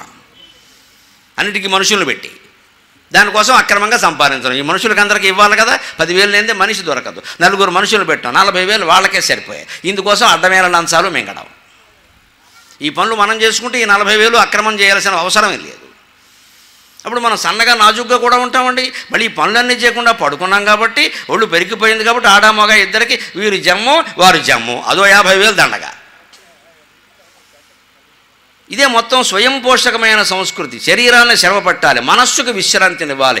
మనస్సులో మన వయస్సుకి సంబంధం లేని ఆలోచనలు, మన బాధ్యతలు తీరిపోయిన ఆలోచనలు ఏ వస్తున్నా సరే తోసాయి, నాకు సంబంధం లేదు, తోసాయి. నేను చెప్పను నాకు సంబంధం అని రక్కండి, నేను రామకృష్ణ అంతే. ఈ స్థితికి మనిషి వెళ్ళాలి, 60 ఏళ్ళు దాటాకైనా వెళ్ళాలి. అందుకోసమే ఆధ్యాత్మిక. ఇంతమంది ఆసక్తిగా కూర్చుని వింటారు. ఇది పాటిస్తే గునుపూడు గ్రామం, భీమవరం గ్రామం స్వర్గం అయిపోదండి. అనుమానం ఏదైనా ఉందా? ఉత్తరక్షణం అవుతుంది. ఉత్తరక్షణం నేను లేవగానే దులిపినట్టే మీరు దులిపేస్తే ఎలాగండి? నేను దులిపినందుకు నాకు డబ్బులు ఇచ్చారు, మీకేమి ఇచ్చారు? దుమ్ము మిగిలింది. మీకు నష్టపోయేది మీరేనండి, నేను కాదు. నా దుకాణం రేపు ఇంకో చోట నుంచి వెళ్ళిపోతాను నేను. కానీ మీకు చెప్పిందంతా వృధా పోయింది కదా, అది ఆచరణలో పెట్టాలి. ఆ తాపత్రయం పడుతున్న వాళ్ళు తాళాలు విసిరేయండి, పట్టుకోమని చెప్పండి. ఇంట్లో కూర్చోండి, పూజా మందిరంలో కదలకండి. 60 ఏళ్ళు దాటిన వాళ్ళు పూజా మందిరంలో ఉండాలమ్మా, ఆఫీసులో ఉండాల్సిన పని లేదు. వదిలే మొత్తం, ఎవరికిస్తావు ఇచ్చేసే. వానప్రస్థాశ్రమం అంటారు, దానికి తెగించాలి. పాడు చేస్తారని చేసుకునేది వాళ్ళని, ఇచ్చేది వాళ్ళకే కదా. వాళ్ళు ఏం చేసుకుంటారు మనకు అనవసరం. వాడికి కావాల్సింది ఏదో కొనేయడమే, ఇవ్వాల్సింది ఏదో ఇచ్చేయడమే. ఇంకా ఊహ దాచిపెట్టుకుని నొక్కి చేసేదేం లేదు. ఇక్కడ పాడు చేసుకుంటే పోనే వాళ్ళే పోతారు.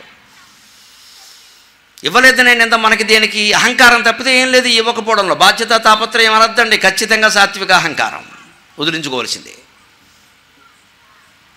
ఇది ఈ గ్రామాలని మనం ఈ పరిస్థితుల్లో ఉన్న వాటిని మార్చాలి అంటే ముందు రావాల్సినటువంటి మార్పు ఈ ప్రారంభంలోనే రావాలి.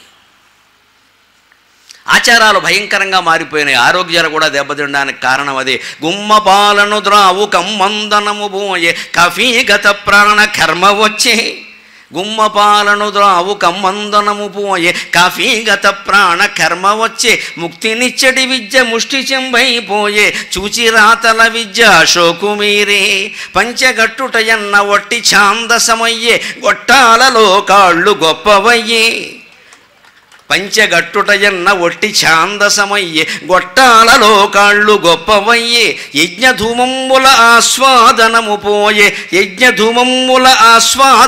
పోయే సిగరెట్ల రింగుల పొగలు హెచ్చి.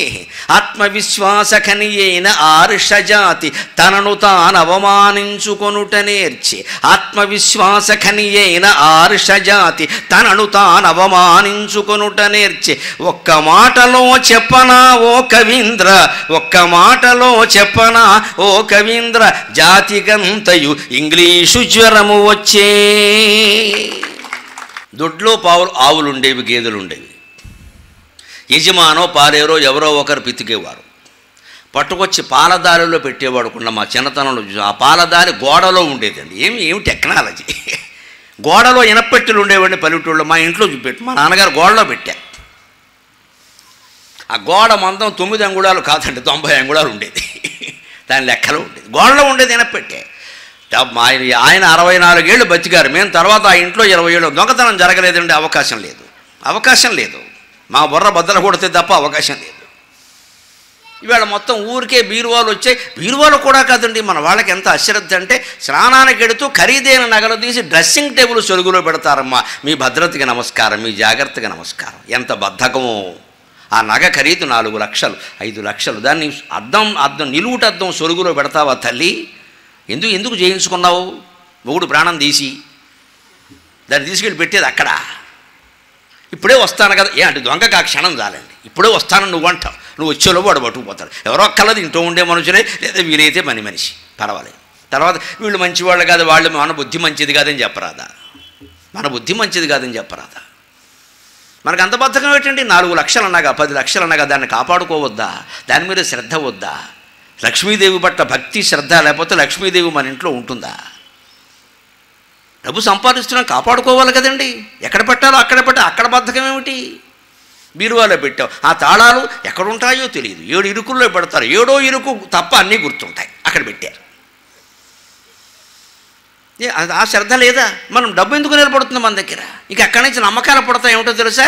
వేళ్ల మధ్యలో చిల్లులు ఉన్నాయి, అందుకే డబ్బులు పోతున్నాయి. చిల్లులు ఉంటే అంటించుకో, కాగితం వేసుకుని, దానికి డబ్బు పోవడానికి సంబంధం లేదు. పిచ్చి నమ్మకాలు పెంచద్దు. వేళ్ల మధ్యలో చిల్లులు ఉంటే డబ్బులు పోతాడు. చిల్లులన్నీ మొత్తం గమ్ పెట్టండి, ఉంటాయేమో చూద్దాం. ఏమిటది? మన బుద్ధి వల్ల పోయాయి, మన అశ్రద్ధ వల్ల పోయాయి. లక్ష్మీదేవి రావడం అంటే చాలామంది ఏమనుకుంటారు అంటే కనకధారాస్తవం చదివి శుక్రవారం పసుపు రాసి మంగళవారం కుంకం పెట్టాయి, తాళాలు మాత్రం ఎక్కడో బారాయి. తీసుకోవలసిన భౌతికమైన జాగ్రత్త తీసుకోకుండా డబ్బు కానీ బంగారం కానీ ఎలా ఉంటాయండి ఇంట్లో? మనమే పోగొట్టేసుకుని వాళ్ళ బుద్ధి మంచిది కాదు, వీళ్ళ బుద్ధి మంచిది కాదంటే.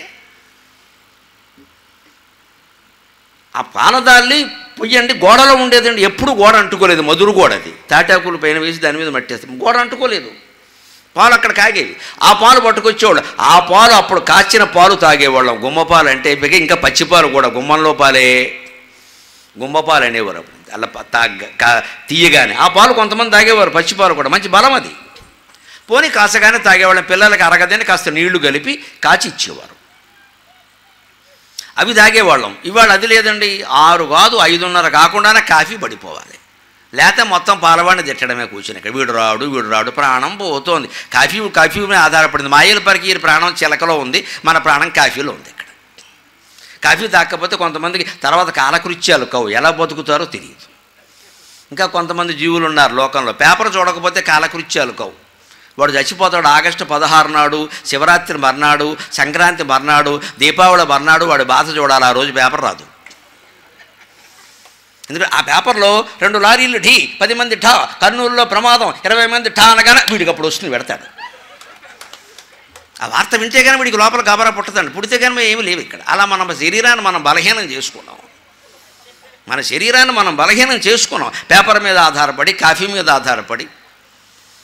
పొద్దున్న ఏదో మందేసుకుంటే కానీ కొంతమందికి కాదు. ఏమి దౌర్భాగ్యాలండి? అతి సులభమైన ఉపాయం చెబుతున్నాను. నియమం పెట్టుకోండి, 2 గంటలకోసారి 2 గ్లాసులు నీళ్లు తాగండి. 2 గంటలకోసారి, 5:30 నుంచి రాత్రి వరకు 2 గంటలకోసారి 2 గ్లాసులు, ఎక్కువ కల్లా. ఖచ్చితంగా పొద్దున్న అజీర్ణం సమస్య ఉండదు, అయిపోతుంది, సుఖపడతాం. రాత్రిపూట తేలికైన ఆహారం తినండి. వీలైతే 50 ఏళ్ళు దాటిన వాళ్ళు పళ్ళే తినండి. నేను 50వ ఏటే మొదలుపెట్టాను. నేను చేసేదే చెబుతాను. నాలో 2 అమాయకత్వాలు ఉన్నా, ఒకటి చేసేదే చెప్పడం, రెండోది చెప్పింది చేయడం.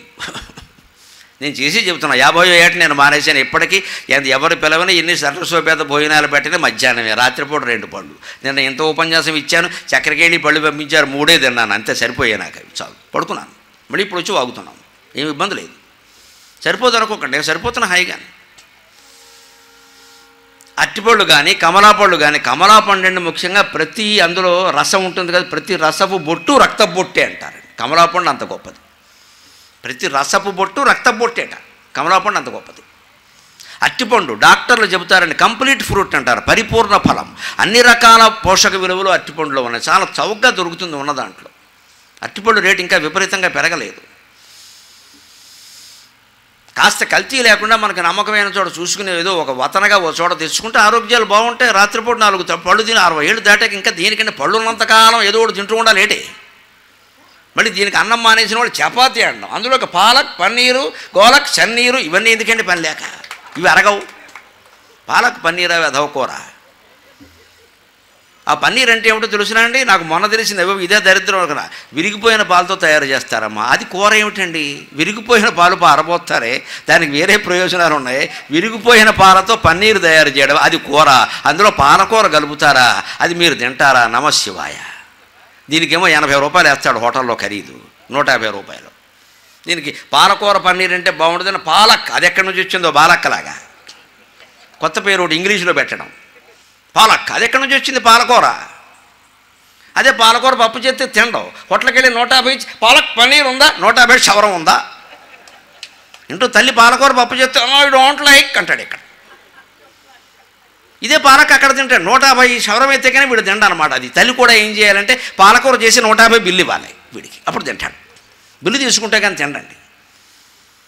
ఆరోగ్యమైనవన్నీ మన వాళ్ళు పెట్టి ఇవి తినండి అయ్యా ఇలా అంటే అది మనకి నచ్చదే. ఎక్కడెక్కడో తింటాం వెళ్ళి.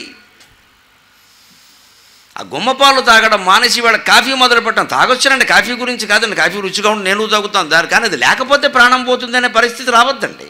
నేను కాఫీ తాగుతాను, టీ తాగుతాను, పాలు తాగుతాను, మజ్జిగ తాగుతాను, దానికి టైమింగ్స్ ఉన్నాయి. పొద్దున్న 8:30 కాఫీ తాగుతాను, మధ్యాహ్నం 12:30 భోజనం చేసిన తర్వాత భోజనం దగ్గరే పెరుగో మజ్జిగో పోస్తారు. అయిపోయిన తర్వాత పల్చగా మంచి వేసవికాలం దాహంలో ఉండాలి, పల్చగా మజ్జిగ తాగుతాం ఒక గ్లాసు. సాయంత్రం 4:30కి టీ తాగుతాం, ఎందుకంటే మేము టీచర్లం, టీయాం చరతీతి టీచరహా అన్నారు. టీ తాగకపోతే టీచర్ కాదు.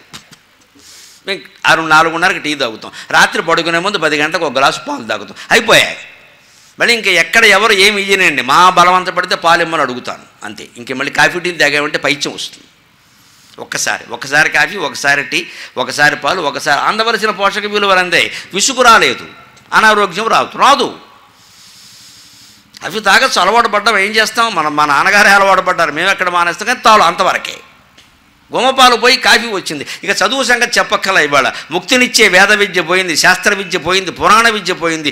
ఈ దేశంలో చదువు లేదనుకుంటున్న పామరులు, చాకళ్ళు, మంగళ్ళు ఎవరిని పలకరించినా రామాయణ, భారత, భాగవత కథలు అద్భుతంగా చెబుతారండి మహానుభావులు, పల్లెటూరు ప్రజలు. ఎన్ని కథలు చెబుతారు, అదంతా విద్య కాదా? ఇంగ్లీష్ ఒక్కటే విద్య. ముక్తినిచ్చే విద్యను ముష్టి చెంబు అన్నారు. ఇవాళ విద్య ఏమన్నా ఉందండి? చూసి రాయడమే కదా. నేను 4 బిట్లు ఉంటాయి, మల్టిపుల్ చాయిస్, ABCD, ఏదో ఒకటి గుర్తెట్టు. ఇదో పెద్ద విద్య. దీనికోసం పెద్ద స్ట్రెస్సా? మళ్ళీను అక్కడ ఆన్సర్లు 4 ఉన్నాయా? ఒకటి టిక్కెట్ పెద్ద గొప్ప విద్య.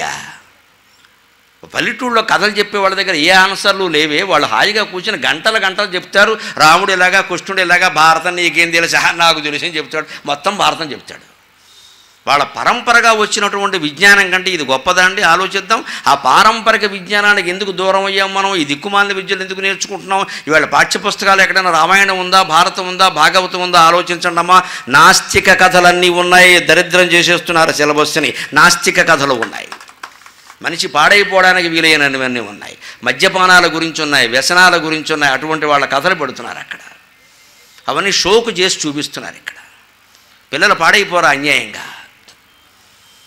పోరగా ఈ మధ్య విశ్వ హిందూ పరిషత్ వాళ్ళు పోరాడితే 10వ తరగతి ఉపవాచకంగా రామాయణం పెట్టారు. మనం ఇంకా అదృష్టవంతం, అది కూడా ఉపవాచకం, అసలు వాచకం కాదు, ఉపవాచకంగా పెట్టారు. 3 సంస్థలు ప్రాణాలకు తెగించి పోరాడితే. ఈ దేశంలో హిందూయిజం తప్ప అన్ని ఇజాలు ఉంటాయండి. హిందువులే పనికిరాని వాళ్ళు. ఇతర మతాల కథలు పెడితే సెక్యులరిజం, మన కథ పెడితేనేమో మతతత్వం. మనం ఒక్కడమే మతానికి కట్టుబడి వాళ్ళు, మరి వాళ్ళు ఎవరికీ లేవు ఇక్కడ. ఒకవేళ ఇది పెడితే మళ్ళీ సమానంగా వాళ్ళని పడ్డారు. ఎందుకు పెడతారండి? 80% జనాభా ఉన్న హిందువుల కథలే, హిందువుల పురాణాలే పాఠాలుగా ఉంటాయి. పెట్టుకుంటే రేషియో ప్రకారం పెట్టుకోండి, మాకు అభ్యంతరం లేదు. ఇతర మతాల కథలు నిష్పత్తి ప్రకారం పెట్టుకోండి. మా కథలు 10 ఉంటే వారి కథ 1 ఉండాలి, పెట్టుకోండి. సమానం ఎలా అంటారండి? అర్థం లేని మాట.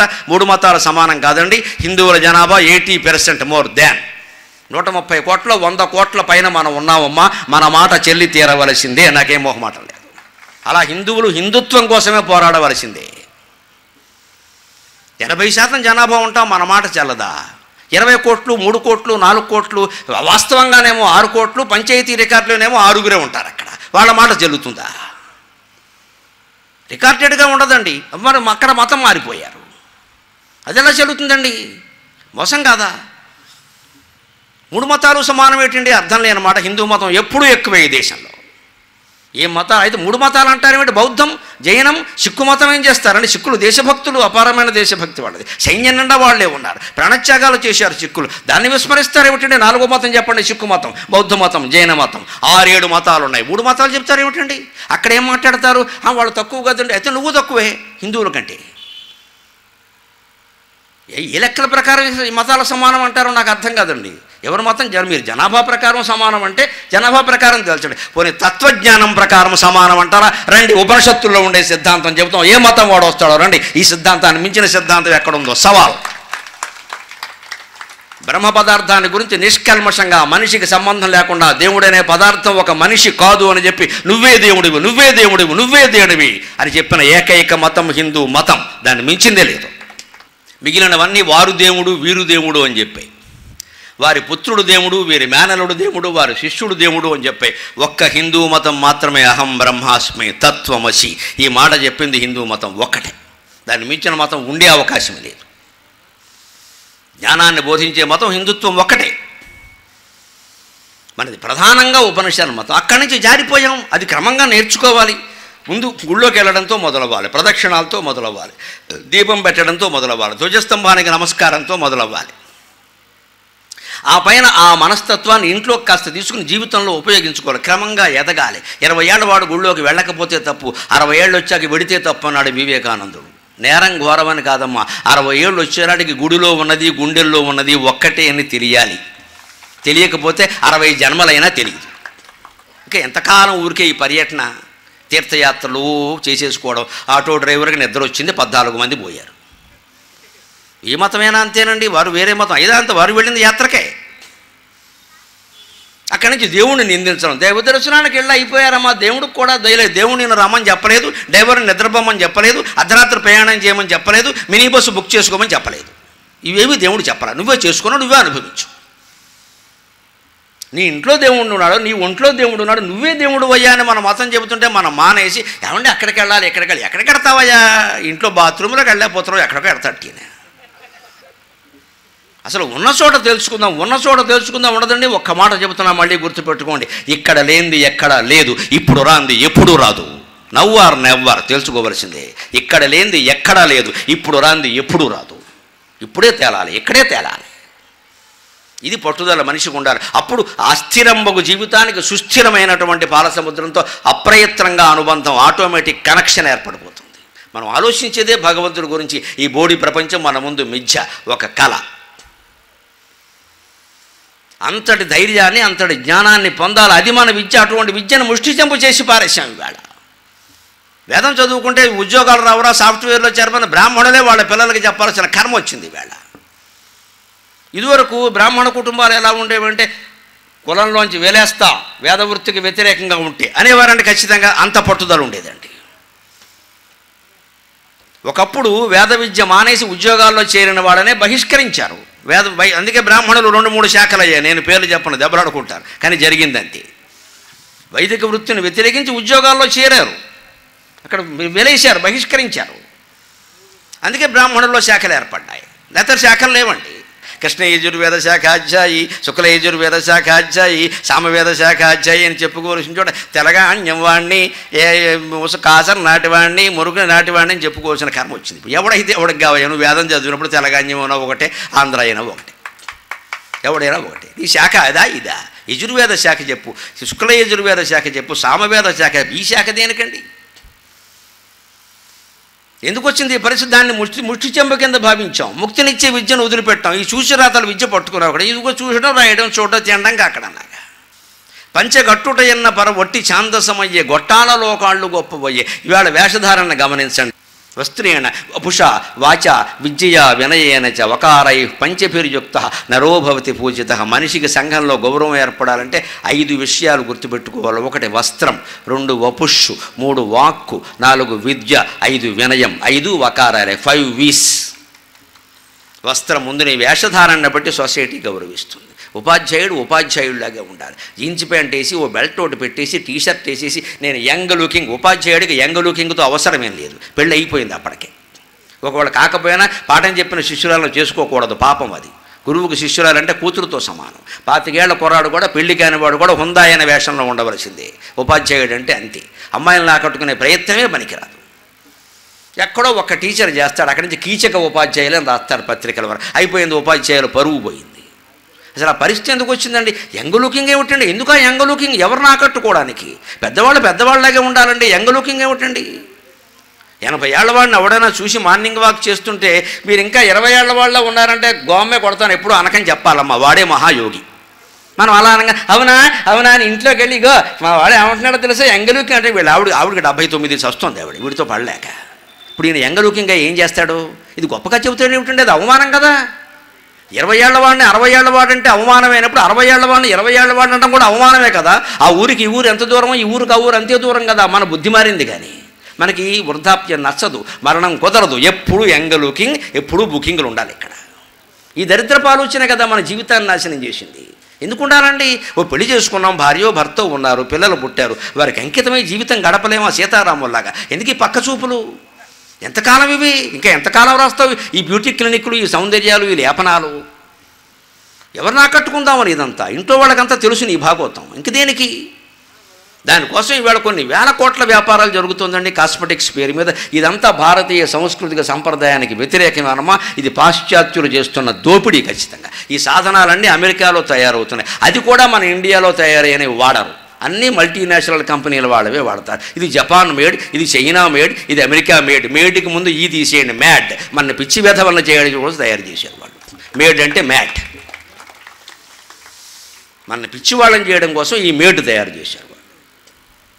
ఇంత మొహం కడుక్కుని బొట్టెట్టుకుంటే అందంగా ఉంటావమ్మా, దానికి ఇంత పోతలు దేనికండి? దేనికి ఇక్కడ పోతంలాగా పూసేస్తున్నారు వరుసగా. అది ఉంటే ఇవాళ బ్యూటీ క్లినిక్ల దగ్గర కూర్చున్నారు, పొద్దున్న ఇంట్లో వంట మానేశారు.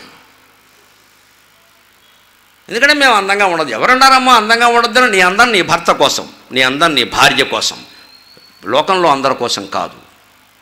మన శీలాన్ని మనం కాపాడుకుని తీరాలి. శ్రీకృష్ణుడు అంతటి మహానుభావుడు తాను దలుచుకుంటే ఎలాగైనా బతకగలిగినవాడు, ఎలాగైనా నిర్గమించగలిగినవాడు.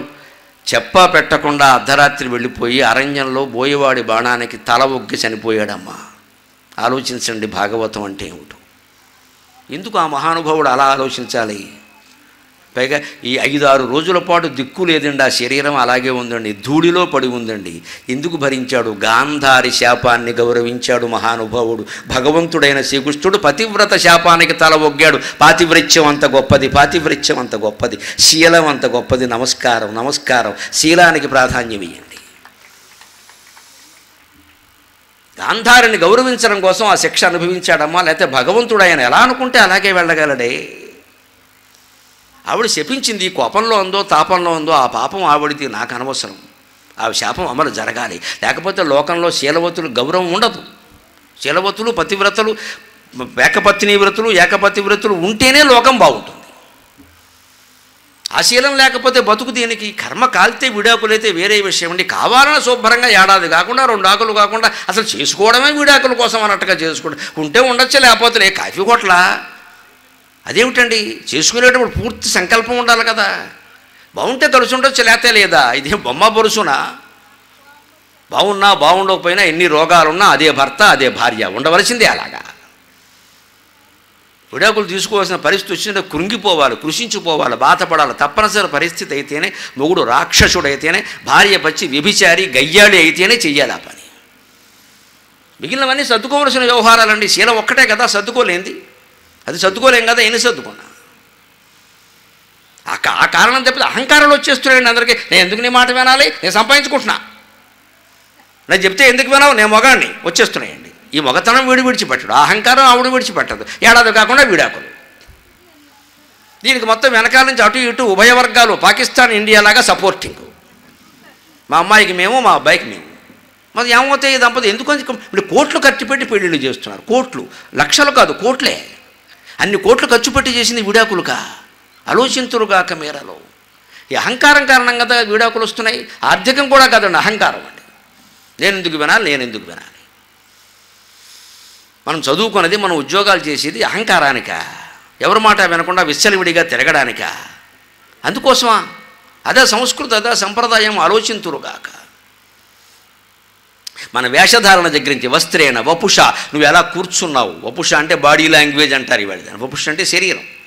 ఒక సభలో ఎలా కూర్చోవాలి, మగవాళ్ళు ఉంటే ఆడవాళ్ళు ఎలా కూర్చోవాలి. ఎవరిని అవమానించడం కాదమ్మా, మగవాళ్ళు ఉంటే ఆడవాళ్ళు కూర్చోవలసిన విధానం వేరు. స్నేహాలు నిలబడాలంటే అలా ఉండకూడదని మన సంస్కృతి చాలా స్పష్టంగా చెప్పింది. 3 కర్తవ్యాని ఎత్ర మిత్రత్వమిచ్చింది తత్ర 3 నకారయేత్. వాగ్వాదం, అర్ధ సంబంధం, పరోక్షే దారభాషణం. ఎంత సంస్కృతి గొప్పదో, ఎన్ని మాటలు చెప్పిందో చూడండి. నిజంగా 2 మగవాళ్ళ మధ్య 2 ఆడవాళ్ల మధ్య స్నేహం నిలబడాలి.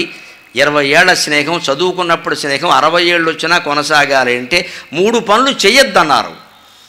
డూస్ కాదు, డోంట్స్ అంటారే, అవి చెప్పారు. ఈ 3 చెయ్యకు, నిలబడుతుంది స్నేహం. ఏమిటవి? ఎత్ర మిత్రత్వం ఇచ్చింది. నిజంగా నువ్వు స్నేహబంధం నిలబడాలని కోరుకుంటే 3 పనులు చేయకు. తత్ర 3 నకారయేత్. ఏమిటా 3? వాగ్వాదం, నీ స్నేహితుడితో కానీ నీ స్నేహితురాలతో కానీ ఊరికే డిస్కషన్లు, వాట్సాప్ చాటింగులు చేయకు. వాట్సాప్ చాటింగుల వల్లే విడాకులు ఎక్కువ అవుతున్నాయి. ఈవిడెవరితోనో మాట్లాడుతుంది, ఆయన ఇంకో ఎవరితోనో మాట్లాడతాడు. ఎవరి ఫోను ఎవరికి తెలియదు. మొత్తం బద్దలైన తర్వాత తెలుస్తుంది వ్యవహారం. దేనికి చాటా చీపురు? సంసారాన్ని చాటా చీపురు చేసేసే ఇవి. ఈ చాటింగ్ లేకుండా ఉండలేమా? అంత అవసరమా? పోనీ మనకు ఏమైనా అవసరమైన విషయమా అది? లోకంలో జరిగే అన్నిటి మీద మనం చర్చించాలా? మనకు అవసరమా? ఇందాకే అనుకున్నాం కదా, ఎక్కడ విషయం అక్కడ వదిలేయాలని. అది మనకెందుకండి?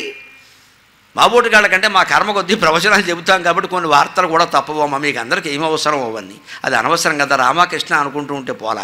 ఈ చాటింగ్ ఏమిటండి? అనవసరమైన విషయాలన్నీ చేయడం, వారు ఏదో చెప్పడం, అవునా అలా అయితే ఇంతేనా అని ఏదో అనడం, ఈ మాట మొగుడో పెళ్ళామో చూడడం, అనుమానం బయలుదేరడం, దేనికి ఇదంతా? ఇదే వాగ్వాదం. అర్థ సంబంధం, స్నేహం నిలబడాలంటే కుటుంబాల మధ్యలో ఆర్థిక సంబంధాలు ఉండకూడదు. అప్పు ఇవ్వకండి, అప్పు చెయ్యకండి. మనకి ఇంకా బాగా కావలసిన వాళ్ళే, ఎదురింటి వాళ్ళు, పక్కింటి వాళ్ళు, మన స్నేహితులు అప్పు అడిగారు అనుకోండి, 60,000 అప్పు అడిగితే 6,000 చేతిలో పెట్టి విరాళం ఇచ్చేయండి అమ్మా, అప్పు ఇవ్వకండి. అది గొప్ప పద్ధతి. మన వాళ్ళే కదా, 6,000 ఇచ్చేయండి. 10%, 90% మిగిలింది. మా నాన్నగారు చెప్పిన ఉపాయం ఇది. ఆయన నుంచి ఎన్ని నేర్చుకున్నావో నిజంగా. మా ఇంటికి 2-3 కొంతమంది బ్రాహ్మణులే సాటి వాళ్ళే అప్పు కోసం వస్తే ఆయన, సూర్యనారాయణ గారు ఒక అత్యవసరంగా 400 కావాలి అని అంటే చాలా సతాయించేవాడు. అవునా, కావాలా, కూర్చోండి, ముందు కూర్చోండి, కాస్త కాఫీ తాగండి, రే బస్సులో కాఫీ పట్టుకున్నారా అని పెట్టుకొచ్చి ఇచ్చేవాడు. 1 గంట సేపు ఆయన అలాగే అట్టి పెట్టి, ఎందుకంటే ఆ ఆలోచన మానుకునేలాగా. ఈయన దగ్గర కూడా ఏమీ లేవని చెప్పి మొత్తం మీద 18 ఎకరాల పొలం ఆదాయం ఉన్నా సరే అలా చెప్పకూడదండి, ఆదాయం చెప్పకూడదు ఎప్పుడు. అందుకని అలా చెప్పి ఉండి తర్వాత, అరే అబ్బాయి ఆ లోపల పెట్టిలో ఉంటాయి, ఒక 40 రూపాయలు పట్టుకురానివ్వడు. 40 నా చేత పట్టుకొచ్చాక తమలపాకులు పట్టుకురా, ఒక్క పలుకు పట్టుకురా, ఒక్క చెక్క అని చెప్పి ఇవి పెట్టి బ్రాహ్మణులు రాయిస్తే పుణ్యం దండం పెట్టేయనివాడు. అదేమిటి నాన్నగారు 400 అప్పు అడిగితే 40 ఇచ్చారు అంటే, 400 అప్పు ఇచ్చామంటే మనం వాడికి శత్రువు అవుతాం. మళ్ళీ ఈ గుమ్మానికి రాడు, ఈ వీధిలో కనపడ్డు, అప్పు తీర్చడు. 40 రూపాయలు దానం ఇచ్చామనుకో, మన పేరు 40 సంవత్సరాలు చెప్పుకుంటాడు, మనకు పుణ్యం వచ్చింది, ఈ శని వదిలిపోయింది. అంచేత స్నేహితులకి, బాగా దగ్గర బంధువులకి ఇవ్వాలనుకుంటే అప్పు ఇవ్వకండి, విరాళమే ఇచ్చేయండి. మనకు కావలసిన వాళ్ళమ్మా, మన ఆడపడుచులు, మన మేనకోడలు ఇచ్చేద్దాము. 10,000 25,000 పోతే పోయింది. ఈ సాయం చేస్తున్నాడమ్మా మన వాళ్ళ కదా, తీసుకోండి. నీకు వీలుంటే ఈ లేత లేదు, వదిలేయి. వీలుంటే ఇవ్వని చెప్పండి ఒక మాట, కానీ వదిలేయండి ఆ విషయాన్ని, మనసులోంచి వదిలేయండి. ఇక రాదు, తీసేయి. వాడు సాయం చేసిన పుణ్యం మనకి మిగిలింది, అప్పు గొడవలు లేవు. స్నేహబంధాలు మిగలాలంటే ఆర్థిక సంబంధాలు ఉండకూడదు, వాగ్వాదన చెయ్యకూడదు, రాజకీయాల గురించి అసలే బంధుమిత్రులు మాట్లాడుకోకూడదు, గొడవలు అయిపోతాయి. ఇక 3వది పరోక్షే దారభాషణం. స్నేహితుడింటికి వెళ్ళాం, ఆయన లేడు, వెంటనే ఈ మొగాడు వెనక్కి వచ్చేయాలి. ఆ ఇల్లాలు అంటుంది మర్యాదకి, రండి మీరు చాలా కావాల్సిన క్లోజ్ ఫ్రెండ్, కాస్త కూర్చోండి, కాఫీ తాగండి. వద్దమ్మా మా వాడు వచ్చాక చెప్పు, వస్తాను, ఐఎమ్ గోయింగ్, వెళ్ళిపోవాలంతే. ఉండకూడదు. అక్కడ ఉన్నామనుకోండి, అక్కడ కూర్చుంటుంది, ఆవిడేదో కాఫీ ఇస్తుంది, నెమ్మదిగా చెయ్యి తగులుతాయి. సరిగ్గా చెయ్యి తగిలిన టైంలోనే ఈ మొగుడు వస్తాడు అక్కడికి. బ్రహ్మాండమైన సినిమా క్రియేట్ అయింది అక్కడ. ఎప్పటికీ సాగుతుంది భాగవతం అంటాడు, ఇంకేం సాగలేదు అసలు. అనుమానం బయలుదేరిందే లేదా? ఎందుకు ఆ పరిస్థితి కల్పించాలి మనం? ఇక అక్కడ వారికి తాలివ్వకూడదా, ఎవరిని ముట్టుకోకూడదా? ఈ వ్యాఖ్యానాలకు ఎవరు జవాబు చెప్పలేరమ్మా. ముట్టుకోకూడదు అంతే, ఆ పరిస్థితి రాకూడదు అసలు. వ్యాస భగవానుడు భాగవతంలో చెబుతాడు, మీకు నచ్చచ్చు నచ్చకపోవచ్చు, సత్యం కాబట్టి చెబుతున్నా. మాత్ర స్వస్ర శ్విశ్ర మాత్ర స్వస్ర దుహిత్రావా ఏకాసనేన వసేత్ బలవానింద్రియగ్రము విద్వాంసమపి కర్షతి. నీ తల్లి అయినా సరే, నీ చెల్లి అయినా సరే, చివరికి నీ కూతురైనా సరే, యుక్త వయస్సులో ఉంటే వాళ్ళతో కలిసి ఒక ఆసనం మీద కూర్చోవద్దు, ఒక మంచం మీద పడుకోవద్దు. ఇంద్రియాలు చాలా బలహీనమైనవి, బలవత్తరమైనవి, ఒక క్షణంలో బలహీనమైనవి. ఎంతటి జ్ఞానినైనా లొంగ తీసుకుంటే, తల్లి చెల్లి కూతురు విషయంలో చెబితే పరస్త్రీ విషయంలో వేరే చెప్పాలండి. వీళ్ళ మానవ సంబంధాల్లో తల్లి పిల్లల మధ్యలోనే ఏమైనా సంబంధాలు ఉన్నాయా? తండ్రి స్వయంగా కూతుర్ని మానభంగం చేస్తున్నాడు. ఎంత తాగితే మాత్రం ఎలా చేస్తారండి అసలు? పోయింది, మతిపోయింది. ఏం చేస్తున్నాడో ఆయనకి తెలియదు. మద్యం తాగక్కర్లేదండి, మద్యం కంటే దారుణమైంది వ్యామోహం, కామవాంఛ మద్యం కంటే దారుణమైంది. మద్యం తాగినవాడు 3 గంటల తర్వాత తేరుకుంటాడమ్మా. కామవాంఛలు ఉన్నవాడు వాడి జీవితం నాశనం అయ్యే వరకు తేరుకోడు, రావణాసురుళ్లాగా. పైగా వంశమంతా నాశనం అయిపోతుంది. అటువంటి వాంఛని మొదట్లోనే తుంచేయద్దా? దాన్ని మనం స్పర్శనం, దర్శనం, ఇక అక్కడి నుంచి వాళ్ళ గురించి అనుకోవడం, వాట్సాప్, ఫేస్బుక్ ఇన్ని పెరిగాక పెరగదండి అది. మొదట్లోనే తుంచేయాలి దాన్ని. ఈ నిబంధనలు పాటిస్తే తప్ప మన కాపురాలు నిలబడవు. అందుకని వేషధారణ ముఖ్యం. విద్యయ వినయన అపైన వాచ, నీ మాటను బట్టి లోకంలో గౌరవం ఉంటుంది. ఏ మాట మనం మాట్లాడినా నలుగురిని కలిపే విధంగా మాట్లాడాలి, విడగొట్టే విధంగా కాదు. కాపురాలు ముఖ్యంగా, స్నేహాలు మనకి భార్య గురించో భర్త గురించో ఒకటేదో తెలిసింది పొరపాటు, వెంటనే భర్త దగ్గర భార్య దగ్గర అనేయకూడదు. అది నిజమో కాదు, ఒకవేళ నిజమైనా మనం ఎందుకు చెప్పాలి? ఇప్పుడు దంపతుల మధ్యలో చిచ్చు పెట్టడం తప్పు కదా, వారు చూసుకుంటారు. అంత ప్రాణమిత్రుడైతే ప్రమాదం ముంచుకొస్తుంటే చెప్పడం వేరే విషయం. అది ఒరే జాగ్రత్త పడరా అబ్బాయి అని, అమ్మాయికో అబ్బాయికో. అందుకని మన వాక్కుని నలుగురిని కలపడానికి, దేశాన్ని చైతన్యవంతం చేయడానికి ఉపయోగించాలి. కానీ గుడ్డి నమ్మకాల్లో ముంచేస్తే వాక్కును బట్టి గౌరవం ఏర్పడదు. విద్య యోగ్యత ఉండవలసింది. ఇవాళ డిగ్రీ కాకపోతే ఏ ఉద్యోగము లేదండి. వాచ్మన్ ఉద్యోగానికి కూడా ఇంటర్మీడియట్ డిగ్రీ అడుగుతున్నారు. కనీసం చదువు ఉండాలి. ఆ పైన వినయం. మన జీవితాన్ని మనం నడుపుకునే లక్షణమే వినయం. కేవలం చేతులు కట్టుకుని కూర్చోవడం కాదు వినయం అంటే. విశేషేణ నయం వినయం. శంకరాచార్య స్వామి భగవద్గీత వ్యాఖ్యానంలో చెబుతారు ఈ విషయం. విశేషేణ నయం వినయం. వినీతాక అంటే కేవలం చదువుకున్నవాడు కాదు, తన జీవితంలో ఏ సమస్య వచ్చినా ఎవరిని సంప్రదించవలసిన అవసరం లేకుండా తానే పరిష్కరించుకోగలిగిన వాడే వినీతుడు, విద్యావంతుడు. వస్త్రం, వపుషు, వాక్కు, విద్య, వినయం, ఈ ఆరింటి వల్ల గౌరవం ఏర్పడుతుంది. పెద్దవాళ్ళు చెప్పినట్టు పిల్లలు విన్నంతకాలంలో దేశం బాగుపడే అవకాశం లేదండి. గురువు చెప్పినట్టు శిష్యుడు వెనక, పెద్దలు చెప్పినట్టు పిల్లలు వినకపోతే దేశం ఎలాగా? ప్రతివాడికి స్వతంత్రం, ప్రతివాడికి స్వేచ్ఛ. పోనీ తన జీవితాన్ని తాను స్వతంత్రంగా నడిపించుకుంటాడా అంటే, ఏదైనా కష్టం వచ్చిందంటే సీలింగి ఫ్యానాయ విద్మహే చున్నీ కంఠాయ ధీమహి అయిపోయినట్టే. మరి నీ నిజంగా నీకని తెలివితేటలు ఉన్నాయి, నువ్వు పెద్దల మాట వినవు, నీ పడి నువ్వు చేసుకున్నావు, నీ ఉద్యోగం నువ్వు చూసుకున్నావు, నీ ఇష్టం వచ్చిన నువ్వు బతుకు. మరి ఆత్మహత్య ఎందుకు చేసుకుంటున్నావు మిత్రమా? నడుపుకోలేకే కదా. మరి పెద్దల మాట వినుంటే ఇలా జరిగేది కాదు కదా. నా స్వతంత్రం, నా లైఫ్ నేను నిర్ణయించుకో. చావడానికి వీల్లేదు. చచ్చిపోతే అలాగా? మళ్ళీ గర్భశోకం వేళక నిర్ణయించుకుంటే బతికే ఉండాలండి. ఏం జరిగినా బతికే ఉండాలి, ధైర్యంగానే ఎదుర్కోవాలి. మనం నిర్ణయించుకున్నాం కదా, అక్కడికి వచ్చేసరికి మళ్ళీ అమ్మే అంటాం. ఇక్కడ కాలబడి ఇష్టం వచ్చిన సంబంధం చేసుకుంటావు, కష్టం వస్తూ నువ్వే పడాలి. మళ్ళీ మేమెందుకు కనపడతాం? ఇక్కడ కనపడకూడదు, అడగకూడదు. ఇంకా మనకు హక్కు లేదు, ఆ ధైర్యము లేదు, ఈ గౌరవము లేదు. ఎక్కడి నుంచి నిలబడుతుంది సంస్కృతి? ఆలోచింతురుగాక. ఇది ముందు మారాలి అంటే మొట్టమొదటిగా ఒక ఆచారం మీరు ఇంటికి వెళ్ళగానే మొదలు పెట్టదగింది చెబుతానమ్మా. మీ పిల్లల పుట్టినరోజులు ఎలా చేయాలో ఆలోచించండి. ఇప్పటి నుంచే, చిన్నప్పటి నుంచే అలవాటు చేయండి. వాళ్ళ కోరికలకి ప్రాధాన్యం ఇవ్వడం కాదండి, మనం కొన్ని కాస్త గట్టిగా చెప్పాలి, బలవంతంగానైనా చెప్పాలి. ఇలా లేకపోతే నేను పుట్టినరోజు చేయను, నీ ఇష్టం అని చెప్పండి. ఖచ్చితంగా తల్లిదండ్రి ఉండాలి, చేసుకుంటారు. పుట్టినరోజు అంటే ఓ దీపం వెలిగించాలి, దేవుడు గుళ్ళోకి తీసుకెళ్ళాలి. ముందు ఉదయాన్నే స్నానం చేయించి తల్లిదండ్రికి నమస్కారం చేయించాలి. తల్లిదండ్రి చెప్పాలి ఆ విషయం. రా అబ్బాయి ఒకసారి ఆశీర్వదిద్దాం రా.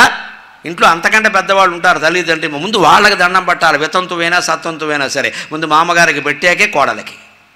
అత్తగారు వితంతువు అని మాట్లాడద్దామా? వితంతువైనా గౌరీదేవితో సమానం, గంగాదేవితో సమానం. కాశీఖండంలో చెప్పాడు, పెద్దవాళ్ళే వాళ్ళని గౌరవించి తీరవలసిందే. ఉమా శివసమా సాక్షాత్ విధవాపి శుభప్రదా అన్నాడు.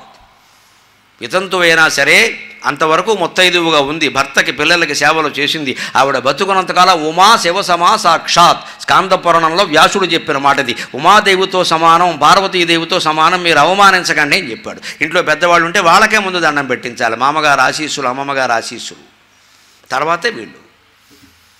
తర్వాత దేవుడి దగ్గర దీపం పట్టించాలి. వీలైతే గుళ్ళోకి తీసుకెళ్ళు, 10 రూపాయలు అక్కడ దక్షిణ వేయించు, ప్రదక్షిణం చేయించు, ప్రసాదం పెట్టించు, కొత్త బట్టలు కట్టుకునే వెళ్ళండి. అప్పుడు ఇంటికి తీసుకురండి. కావలసిన వాడికి ఏదో విందో వినోదమో కావాలంటే చేయండి. అది కూడా ఎలా చేయాలి? ఏం చేస్తున్నాం ఇవాళ? కేకులు కోసి ఆంగ్లమున కేకలు వేయగనేలా.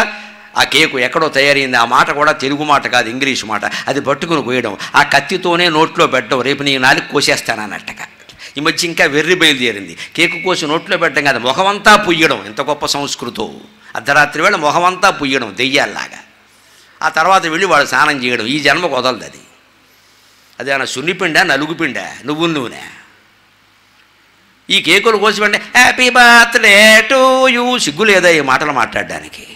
పుట్టినరోజు శుభాకాంక్షలు అని చెప్పలేమా? పుట్టినరోజు జేజీలు అని చెప్పలేమా? జన్మదిన శుభాకాంక్షలు అని చెప్పలేమా? ఈ టూ యూ ఏమిటండి? దానికి మళ్ళీ వీడు అండు ఒక పాట రికార్డు నొక్కుతాడు, అక్కడ వీడు ఎగురుతాడు ఇక్కడ కోతిలాగా. ఇదే పుట్టినరోజు, ఇదే సంస్కృతి.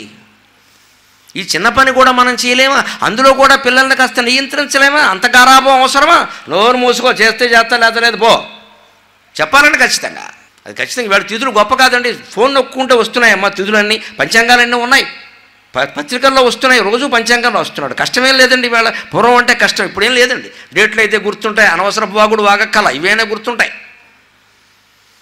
మన తిథులు, మన పంచాంగం, మన నెలలు మనం వదిలేసి వాళ్ళ డేట్లు పాటిస్తూ వాళ్ళ పిండి వంటలు తింటూ వాళ్ళ కేకు మనం మూతికి పావుకుంటూ భారతీయ సంస్కృతి అంటే ఎక్కడి నుంచి ఉంటుందమ్మా సంస్కృతి? కేకులుకు వసి ఆంగ్లమున కేకలు వేయగనేల తీయనవు పాకముగోసి ముక్కలను పంచగలేరకు జ్ఞానదీపమై చీకటి పారద్రోలుటయే జీవిత సారమటంచెలుంగరే. కేకులుగోసి ఆంగ్లమున కేకెలు వేయగనేల తీయన ఉపాకముగోసి ముక్కలను పంచగలేరకు దీపమార్పు ఈ శోకములేల జన్మదిన శోభన వేళల. దీపమార్పు ఈ శోకములేల జన్మదిన శోభన వేళల జ్ఞానదీపమై చీకటి పారద్రోలుటయే జీవిత సారమటంచెరుంగరే. ఎంత దిక్కుమాలిన ఆచారం అండి కేకులు కోయడమా?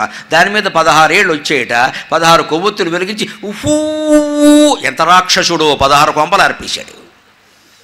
వీడు ఇంకా 70 వస్తే 70 ఆర్పేస్తాడు. దీపం ఆర్పడం అంటే కొంపలు ఆర్పడమే కదండి. ఇప్పటికీ ఈ జాతిలో ఉన్న నానుడమ్మ ఎవరన్నా ఉద్యోగం ఇప్పిస్తే ఉద్యోగం ఇప్పించారనరండి, మా ఇంట్లో దీపం పెట్టారంటారు. అంటే ఆ దీపం వెలుగుతోందంటే ఆ ఉద్యోగం ఇచ్చిన పెద్ద మనిషి దయ, ఆయన వల్ల ఆదాయం వస్తుంది, ఇంట్లో తింటున్నాం ఉంటున్నాం. ఆ దీపం పెట్టారంటారు, డబ్బు ఇచ్చారు, ఉద్యోగం ఇచ్చారు, నెల నెలా జీతం ఇచ్చారు, ఈ మాటలు ఉండవండి. భారతీయ సంస్కృతిలో ముఖ్యంగా తెలుగు భాషలో ప్రతి మాట దైవపరంగా ఉంటుందమ్మా, దైవపరంగా ఉంటుంది. ఆ భాష అంత గొప్పది. కోపం వస్తే ఒక్కోసారి నిలువునా పాతేస్తా అనేవారు మా చిన్నతనంలో, మాకు అర్థమయ్యేది కాదు. కానీ నాకు పెద్ద అయిన తర్వాత అర్థమైందమ్మా. కంచి పరమాచార్య వంటి మహానుభావుడు పరమపదిస్తే నిలువునానే పాతేశారండి. ఓ ఇది ఇంత గొప్ప మాట అనమాట, నేను అంత గొప్ప యోగిని కావాలి, నిలువునా పాతేయాలి. పడుకోబెట్టి పాతిపెట్టడం అనేది శవానికి జరుగుతుంది, నిలువునా పాతిపెట్టడం అనేది మహాయోగికి సాక్షాత్ భగవత్ స్వరూపుడికి జరుగుతుంది. అలాగని అందరినీ నిలువునా పాతిపెట్టే ప్రయత్నం చేయకండి, అది తప్పు. అలాగా ఆ జ్ఞానం ఉన్నవాడికే జరుగుతుంది. సన్యాసులకి పీఠాధిపతులకి నియమం, మనబోటిగాళ్ళకి కాదు. ఆచారాలు మార్చాల్సిన పని, అందులో రహస్యం అది. అంటే నిలువునా పాతేస్తానే తిట్టులో ఏముంది అంటే నిలువునా పాతే యోగ్యతను నువ్వు సంపాదించుకోవాలి. కంచి పరమాచార్య అంతటి వాడివి కావాలి, శృంగేరి భారతీయ తీర్థస్వామి లాంటి వాడివి కావాలి, అంతటి వాడివి కావాలని చెబుతున్నారు. అనుకోకుండా సిద్ధి పొందాలి, సిద్ధి పొందాలి, సిద్ధి పొందాలి, నిలువునా పాతేసే యోగ్యతను సంపాదించుకోవాలని తిట్టుపదాలు కూడా దీవెనలుగా ఉన్న నా తెలుగుకి నమస్కారం, నా భాషకి నమస్కారం, నా దేశానికి నమస్కారం. తిట్టుపదం దీవెనండి, తిట్లే దీవెనండి భాషలో. కర్మకాలి పుట్టాడంటాడు, కర్మ కాలిపోవడం కంటే కోరుకోవలసింది ఏం లేదమ్మా. జ్ఞానాగ్ని దగ్ధ కర్మాణం తమాహు పండితం బుధాక భగవద్గీతలో చెప్పిన మాట. కర్మ కాలిపోతేనే మనిషికి మంచిది. మనం చెడు జరిగితే కర్మ కాలిందంట. కర్మలన్నీ కాలిపోతే వాడు జ్ఞాని అవుతాడు, యోగి అవుతాడు, మోక్షం పొందుతాడు. మనం కోరుకోవలసిందే కర్మ కాలిపోవడం. అది మన భాషలో తిట్టు మాట. తిట్టు పదాలు సైతం దీవెనలుగా కలిగిన భాషలో ఆశీర్వదించే పదాలకి ఇంకెంత విశేషమైన అర్థం ఉంటుంది. చిన్నపిల్లాడికి తలకి నూనె పడితే తల్లి అనే మాట అండి. వాడికి పెళ్ళి అవ్వలేదండి ఇంకా. అమ్మ కడుపు చల్లగా, అత్త కడుపు చల్లగా. ఆవిడెవరండి? అత్త కడుపు చల్లగాట. ఆవిడెవరు అంటే నీ కోసం ఓ అత్తగారు ఓ పిల్లని కంటుంది. అప్పుడు ఈ తల్లి ఈ మాట చెబుతోందమ్మ. ఎంత గొప్ప దీవెన.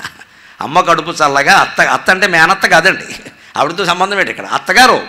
ఆ అత్తగారు ఎవరో తెలియదు, వీడి వయస్సు 4 ఏళ్ళు. ఆ అత్తగారు ఎవరు? ఇంకా వీడికి పెద్ద అవ్వలేదు, పెద్ద అవ్వాలి, 25 ఏళ్ళు రావాలి, పెళ్లి చేయాలి, అప్పుడు కదా ఆవిడ పిల్లనిచ్చే. అత్త కడుపు చల్లగా అంటే అర్థం ఏమిటంటే నువ్వు బాగున్నట్టే ఆ వచ్చే కోడలు కూడా చల్లని పిల్ల ఎక్కడో పుట్టాలమ్మా. నీకు 5 ఏళ్ళు కదా, భార్యకి భర్తకి మధ్యలో 5 ఏళ్ళు వ్యవధి కనీసం ఉండాలి కదా. అందుకని 5 ఏళ్ళు అయింది కాబట్టి నాయనా నీకోసం ఎవరో ఒక అమ్మాయి పుట్టి ఉంటుంది, అత్త కడుపు చల్లగా. ఎంత గొప్ప సంస్కృతి, ఎంత గొప్ప ఆశీర్వచనం. ఈ దీవించే తల్లికి అత్తగారు ఎవరో తెలుసా? అసలు పుట్టిందో లేదో తెలుసా? లేకుండానే ఎంత గొప్ప మాట మాట్లాడుతోందండి. నాతో పాటు నా వియ్యపురాలు కూడా బాగుండాలని, ఆవిడ కడుపు చల్లగా ఉండాలని, చల్లటి సంతానం కలగాలని, ఆ అమ్మాయిని మా అబ్బాయికి ఇవ్వాలని, మా ఇల్లు బాగుండాలని. ఎంత గొప్ప ఆచారం, ఎంత గొప్ప మనోభావన. ఇది మరో భాషలో, మరో దేశంలో, మరో మతంలో, మరో ప్రాంతంలో ఉంటుందా? భారత్ మాతాకి జై. మన దేశంలో, మన మతంలో, మన ప్రాంతంలో మాత్రమే ఉంటుంది. ఇంకో చోట ఉండే అవకాశం లేదు. హిందువుగా పుట్టడం ఎందుకు గొప్ప, తెలుగువాడిగా పుట్టడం ఎందుకు గొప్ప అంటే ఇందుకే గొప్ప. ఈ ఆచారాలు, ఈ తత్వాలు ఇంకో చోట ఎక్కడ కనిపిస్తాయండి మనకి? ఇటువంటిది పోగొట్టుకుని కేకులు కోస్తున్నాం, కత్తి నోట్లో పెడుతున్నాం, ఆయుధం నోట్లో పెట్టడం ఏంటండి? ఏం సంప్రదాయం అది? వెన్నపూస వేలుతో తినిపించే జాతి ఆయుధంతో కేకును తినిపిస్తారా? కత్తితో. దాన్ని మైసూర్ పాలు కొయ్యాలి అనుకున్నాం, మినపరొట్టు కోయండి, మైసూర్ పాకం కోయండి. అబ్బాయి అది నచ్చదు మనకి, స్వదేశీ కదా, నచ్చదు. ఓ మడ్డి గడ్డి ఏదో కొయ్యాలి, నోట్లో పెట్టాలి. పైగా దీపాలు అర్పుతారు. అసలు జీవితం ఎందుకు అంటే జ్ఞానదీపమై చీకటి పారద్దులోనే కొన్ని వేల మంది జనం ఇక్కడ ఇరుకులో కార్యక్రమం ఏర్పాటు చేసిన భారతీయ సంస్కృతి మీద ప్రేమతో, ప్రత్యేకించి ఈ బక్క బ్రాహ్మణ మీద ప్రేమతో ఇంతమంది వచ్చి ఉన్నారమ్మా. మీకు అందరికీ ఆ ప్రేమ ఉండబట్టే కదా, లేకపోతే వస్తారా? మీకు ఏమైనా డబ్బిచ్చి తీసుకొచ్చారా? రాజకీయ పార్టీలు కూడా తొట్టి గ్యాంగ్ అని తీసుకొస్తారు. మనిషికి 500 ఇస్తారు, బిర్యానీ ఇస్తారు. కార్యకర్తలు గారు నేను ఎవరు కానీ 5 రూపాయలు కూడా ఇవ్వలేదు ఎవరికి, నాకే ఇస్తారు, మీకు ఎవరో ఏమి ఇయ్యరు. ఆయన ఎందుకు వచ్చి కూర్చున్నారండి? వెళ్ళిపోవచ్చే, వెనక వాళ్ళు ఉంటారేమిటండి? ఈ సందుల్లో నిలబడి వింటారండి. ఇంత అఖండమైన ప్రేమకి నమస్కారం, ఈ ఆశీర్వచనానికి నమస్కారం. ఈ జీవికి ధైర్యం జ్ఞానం ఎక్కడొస్తుందంటే ఈ కూర్చొని నిలబడి వింటున్న మహానుభావుల వల్ల వస్తుంది, ఈ ప్రేమ వల్ల వస్తుంది. ఇంతమంది నా కోసం వచ్చారు, నేను ఏం చెబుతానా అని పావుగంట అరగంట ఆలస్యమైనా ఎదురు చూస్తున్నారు. నా బాధ్యత ఏమిటో నాకు తెలుసు. నా మెడలో ఈ కండువా వేసి ప్రవచనం చెప్పరా అని మా అమ్మ ఆశీర్వదించిన రోజున ఈ కండువాను చెప్పలేదమ్మా. త్రివర్ణ పతాకం అని చెప్పింది నా తల్లి. భారత జాతీయ పతాకం ఇది. జాతీయ పతాకాన్ని నేను మెడలో వేస్తున్నాను బిడ్డ, వెలిగించమంది. అది ధైర్యం నాకు, అది జ్ఞానం, భారతీయత, సంప్రదాయం, దేశం, అది చెప్పాలి. అయితే ఇంతమంది ఎందుకు వచ్చి కూర్చున్నారు ఇక్కడ? ఈ చీకటి, ఈ జ్ఞానదీపం ఇవాళ మనం ఈ 2 రోజుల్లో చెప్పుకున్నటువంటి రవ్వంత జ్ఞానదీపం మీ ఇంట్లో వెలిగితే చీకటి పోతుందండి. ఇంట్లోంచి కాదమ్మా, కరెంటు లైట్ వల్ల ఇంట్లోంచి పోతుంది. అపూర్వమైన భగవద్గీత జ్ఞానం వల్ల మన ఒంట్లోంచి, మన మనస్సులోంచి పోతుంది. మనస్సులోంచి పోవాలి కదా. ఇంట్లో చీకటి పోగొట్టడానికి దీపాలు ఉపయోగిస్తాయి. మన మనస్సులో చీకటి ఎలా పోవాలి? బంధాలు, బాంధవ్యాలు, తాపత్రయాలు వదిలించుకోవాలి కదా. అంటే మనం విద్యా వ్యవస్థ మీదే శ్రద్ధ చేయాలండి బాగా. ఇవాళ విద్యా వ్యవస్థ ఎంత భ్రష్టు అయిపోయిందో చెప్పకల. భ్రష్టు అయిపోయిన వ్యవస్థ కంటే అసలు గొప్ప వ్యవస్థ ఎలా ఉండేదో ఒక్క ఉదాహరణ చెబుతా. ఎవరికి అర్హత ఉందో వారికే విద్య నేర్పేవారు. అందరికీ విద్య అవసరం, మెడిసిన్ కానీ ఇంజనీరింగ్ కానీ. ఆ విద్యను నేను అనేది మామూలు చదివే రాసే విద్య అందరికీ అవసరమే. మొత్తం రకరకాల ఫీజులు కట్టేసేసి ప్రభుత్వమే మొత్తం కాలేజీలు అన్నీ పెట్టేసేసి ఇవాళ ఇవ్వలేకపోయారండి. ఏ ప్రభుత్వాలు ఇవ్వట్లే, ఇవాళ ఇవ్వలేకపోతున్నాయి. కాలేజీలు పడుకున్నాయి, ఫీజు లేదు, విద్య లేదు. విద్య ఎప్పుడు అర్హత, ఆసక్తి ఉన్నవాడికే చెప్పాలనడానికి ఉపనిషత్తుల నుంచి ఒక కథ చెబుతా. జబల అని ఒక స్త్రీ ఉంది. జబల ఆవిడ దాసి, పని మనిషి, ఏదో 10 ఏళ్లలో పనిచేస్తుంది. ఆ రోజుల్లో దాసీల పరిస్థితులు వేరుగా ఉండేవి. ఆవిడకు కొడుకున్నాడు, తండ్రి చనిపోయాడు. ఆ కొడుకు పేరు సత్యకాముడు అని పెట్టింది ఆవిడ. నా కొడుకు సత్యనిష్టతో బతకాలని సత్యకామ అని పెట్టింది. ఈ కొడుకు 5 ఏళ్ళు 6 ఏళ్ళు 10 ఏళ్ళు వచ్చాయి. రే అబ్బాయి, మనం విద్య నేర్చుకోవాలమ్మా, వెళ్ళి గురువు దగ్గరికి వెళ్ళి వేదం చెప్పమని అడగరా, నేను ఆడదాన్ని, నేను రాకూడదమ్మా, నువ్వు వెళ్ళేది. ఈ పిల్లాడు వెళ్ళాడు. గురువుగారు నాకు విద్య నేర్పండి అన్నాడు. ఆ రోజులో అడ్మిషన్ రిజిస్టర్ ఒకటి ఉంటుంది కదా, తండ్రి పేరు రాయాలి కదా. అందుకని నాయన నీ తండ్రి పేరు ఏమిటి అన్నాడు. నాకు ఎప్పుడు మా అమ్మ చెప్పలేదండి అన్నాడు. ఆశ్చర్యం ఇది. అదేమిటి, తండ్రి పేరు తెలివి, చనిపోయినా కానీ చెప్పాలి కదయ్యా. అడిగిరా, నీ కులం ఏమిటి అన్నాడు. అది కూడా నాకు తెలియదండి అన్నాడు. అయ్యే, కులగోత్రాలు కనుక్కోకుండా, తండ్రి పేరు కూడా తెలియకుండా నేను వేదం అలా నేర్పేయకూడదయ్యా, నువ్వేం అనుకోవద్దు, ఇక్కడ సంప్రదాయం ఉంది, పద్ధతి ఉంది, అందుకని నువ్వు వెళ్ళి కనుక్కోమన్నాడు. ఇతను ఇంటికి వెళ్ళాడు నిజాయితీగా. అమ్మా, మన కులం ఏమిటి, మన తండ్రి పేరు ఏమిటి అంటే ఆ తల్లి చెప్పిందండి, బిడ్డ నువ్వేమనుకున్నా మంచిది, నేను దాసీదాన్నిరా, 10 మంది ఇళ్లలో పనిచేశాను, ఎవరికి పుట్టావో నాకు తెలియదమ్మా, నన్ను క్షమించు అందా తల్లి. ఆ రోజుల్లో దాసీల పరిస్థితి కొన్ని సందర్భాల్లో అలా ఉండేది. నేను చెప్పలేనమ్మా ఖచ్చితంగా తండ్రి పేరు, కానీ పుట్టావు నా కొడుకువి. అంతగా ఆయన అడిగితే నేను జబల కదా, నీ పేరు జాబాలి అని చెప్పు. తల్లి పేరు మీద కుంతి కుమారులు కౌంతేయులు కదా, అలాగే నేను జబల కదా, నీ పేరు జాబాలి అని చెప్పు. ఇంతకంటే నేనేం చెప్పలేను. నీ పేరు సత్యకాముడు, నీ గోత్రం ఏమిటంటే జాబాల గోత్రం అని చెప్పరా, మరి ఇంతకంటే ఏం చెప్పను నేను అని అంటే, ఈ గురువు వెళ్ళాడండి శిష్యుడు నిజాయితీగా. వెళ్ళి గురువుకు నమస్కారం చేసి, మా అమ్మకి తండ్రి పేరు తెలియదుట, ఆవిడ దాసిగా పనిచేసిందిట, ఎవరికి పుట్టానో తెలియదుట, మేము ఏ కులమో అంతకంటే తెలిసే అవకాశం లేదు, తండ్రి ఎవరో తెలియదు, కాబట్టి మీ ఇష్టం, నేర్పితే నేర్పండి, లేతే లేదు, నేను శ్రద్ధతో వచ్చానంటే ఆ గురువు అన్నాడు, ఈ మాట సత్యం చెప్పావు అంటే నువ్వు వేదం నేర్చుకుంది అరుగుడు వెద్దా, నీకు నేర్పుతానని చెప్పాడు. That is India, that is India, that is India. ఎక్కడిచ్చారండి కులానికి ప్రాధాన్యం, ఎక్కడిచ్చారండి గోత్రానికి? ఊరికి వివరం కోసం అడిగారండి. ఇవాళ అడగట్లేదా ప్రతిదానికి? వీళ్ళు కులగోత్రాలు లేకుండా చదువులు చెప్పేస్తున్నారా? ఆ కులం అయితే ఒకలాగా, ఈ కులం అయితే ఒకలాగా ఫీజులు కట్టించుకుంటున్నారే, ఉద్యోగాల్లో ఉన్నాయే, అన్నిట్లో ఉన్నాయే, ఆవేళ్ళు ఉంటే తప్పు వచ్చిందా? ఆవిడ అర్హత కోసం అడిగారు, కులాభిమానంతో కాదు, కులద్వేషంతో కాదు. అవధానం ఇంకా కష్టం, ప్రవచనమైన తేలిక. అవధానం సహస్రావధానం 1000 రోజులు, 1000 పద్యాల, 1116 పద్యాల, 21 రోజుల. చంద్రాజీ గారు లాంటి వాళ్ళు ప్రత్యక్ష సాక్షులు అక్కడ కాకినాడలో చేస్తే 21 రోజుల్లో 1000 పద్యాలు చెప్పడమా, ఒకే రోజు అన్నీ అప్పగించడమా మానవ మాతృడికి సాధ్యమా? భగవంతుడు దయ వల్ల, మా అమ్మ దయ వల్ల సాధ్యమైందమ్మా. మరి అవధానం నేర్పండి, ఆవకాయ పెట్టడం నేర్పలేకపోతున్నాం, అవధానం ఎక్కడ నేర్పుతామండి? దానికి ఎంత నేపథ్యం ఉండాలి? కనీసం 1000 పద్యాలు నోటికి రావాలి, గ్రంథాలు కంఠస్థం చేయాలి, అప్పటికప్పుడు ఏ విషయం మీదైనా మాట్లాడగలగాలి, ఎంత ప్రజ్ఞ లోపల నుంచి తన్నుకుని రావాలి, నీళ్లు పైకి వచ్చినట్టుగా.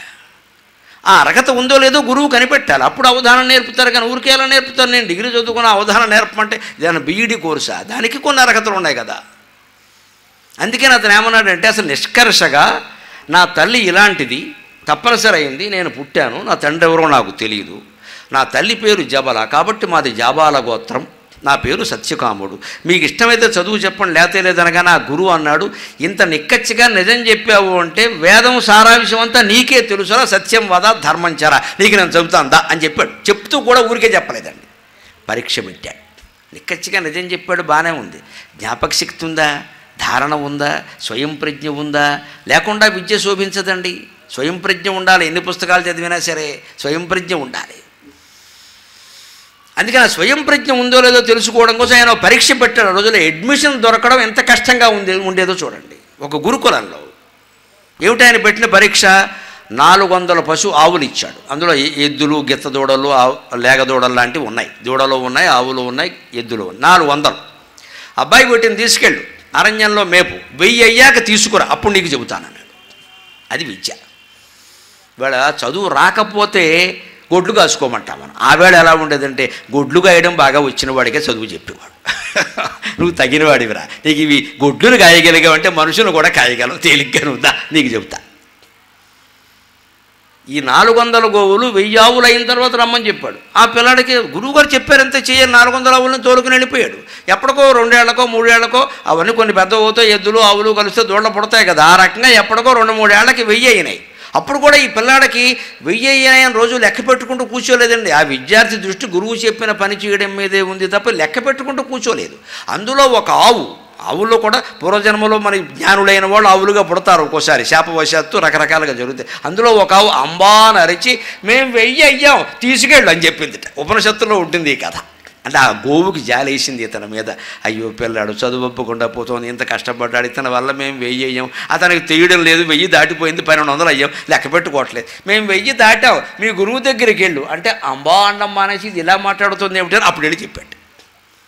ఆ గురువుకి సంపూర్ణంగా విద్య నేర్పాడండి. అది ఒకనాటి ఈ దేశంలో విద్యా వ్యవస్థ. ఇవాళ నువ్వు రానాయనా అని గడ్డం పట్టుకుని కొత్తల్లోనే బతిమాలనెట్టే, గడ్డం కింద బెల్లం ముక్కట్టి, నీకు మధ్యాహ్న భోజనం మేమే పెడతాం, యూనిఫారం మేమే కుట్టిస్తాం, నీ చదువు మేమే చదువుతాం, నీ పరీక్షలు మేమే చేస్తాం, నువ్వు చేయాల్సింది ఏంటంటే గర్ల్ ఫ్రెండ్కి లైన్ వేయడం ఒకటే, అదొక్కటే నువ్వు చెయ్యి. ఎంత దారుణంగా మారింది వ్యవస్థ. ఇక విద్య ఎక్కడి నుంచి ఉంటుంది? గౌతమ మహర్షి శిష్యుడు ఉంటాడు, భారతంలో ఉంటుంది కదా. విద్యాభ్యాసంలో చేరాక ఎలా ఉండేవారో ఆ కథ తెలియజేస్తుంది. భారతంలో ఉంటుంది కదా గౌతమ మహర్షి శిష్యుడు. ఆయనకి ఏదో 10 ఏళ్ళప్పుడో 12 ఏళ్ళప్పుడో ఉపనయనం చేసి గౌతమ మహర్షి దగ్గర చేర్చారు. అక్కడ ఎన్నేళ్ళు గడిచిపోయినాయి, ఎంతైందో ఆయనకు తెలియదు. ఒకసారి గురువుగారు పొద్దున చదువు చెప్పి మధ్యాహ్నం సమిధలు పట్టుకురమ్మన్నాడు. సమిధలు, దర్భలు, ఈ పూజకు అవసరమైనవి, వంటకు అవసరమైనవి విద్యార్థులు తెచ్చేవారు. అరణ్యం లోపలికి వెళ్ళేవారు. ఎందుకంటే సమిధలు ఎప్పుడూ కట్టె కొట్టకూడదు, రాలినవి తీసుకోవాలి, లేదు రాలడానికి సిద్ధంగా ఉన్నవి కొంచెం పెద్ద కర్రతో పడగొట్టి తీసుకోవాలి, కానీ చెట్టు కొట్టకూడదు. అది నాగరికత. అటువంటి సమిధలు దొరకాలి, అటువంటి దర్భలు దొరకాలంటే అడవుల లోపలికి లోపలికి లోతులకు వెళ్ళాలి. అక్కడ పాములు ఉంటాయి, ఎదిరించాలి, ధైర్యంగా ఉండాలి. పాము అంటే భయపడి, పిల్లంటే భయపడేవాడికి చదువు చెప్పి అనవసరం, జీవితం అంతా భయపడుతూనే ఉంటాడు. ఎదుర్కోవాలి, పాము వస్తే ఏం చేయాలో తెలియాలి, పులి వస్తే ఏం చేయాలో తెలియాలి. అదే చదువు, ప్రాక్టికల్. కేవలం శ్లోకాలు చెప్పి కూర్చోలేదు ఇక్కడ, అపారమైన ధైర్యం ఉండేది. అందుకే వాళ్ళకి మధ్యాహ్నం అంతా ప్రాక్టికల్లే. అడవులకు వెళ్ళి, లోపలికి వెళ్ళి, సముద్రాలు పట్టుకురా, దర్భలు పట్టుకురా, అవి పట్టుకొచ్చేవారు.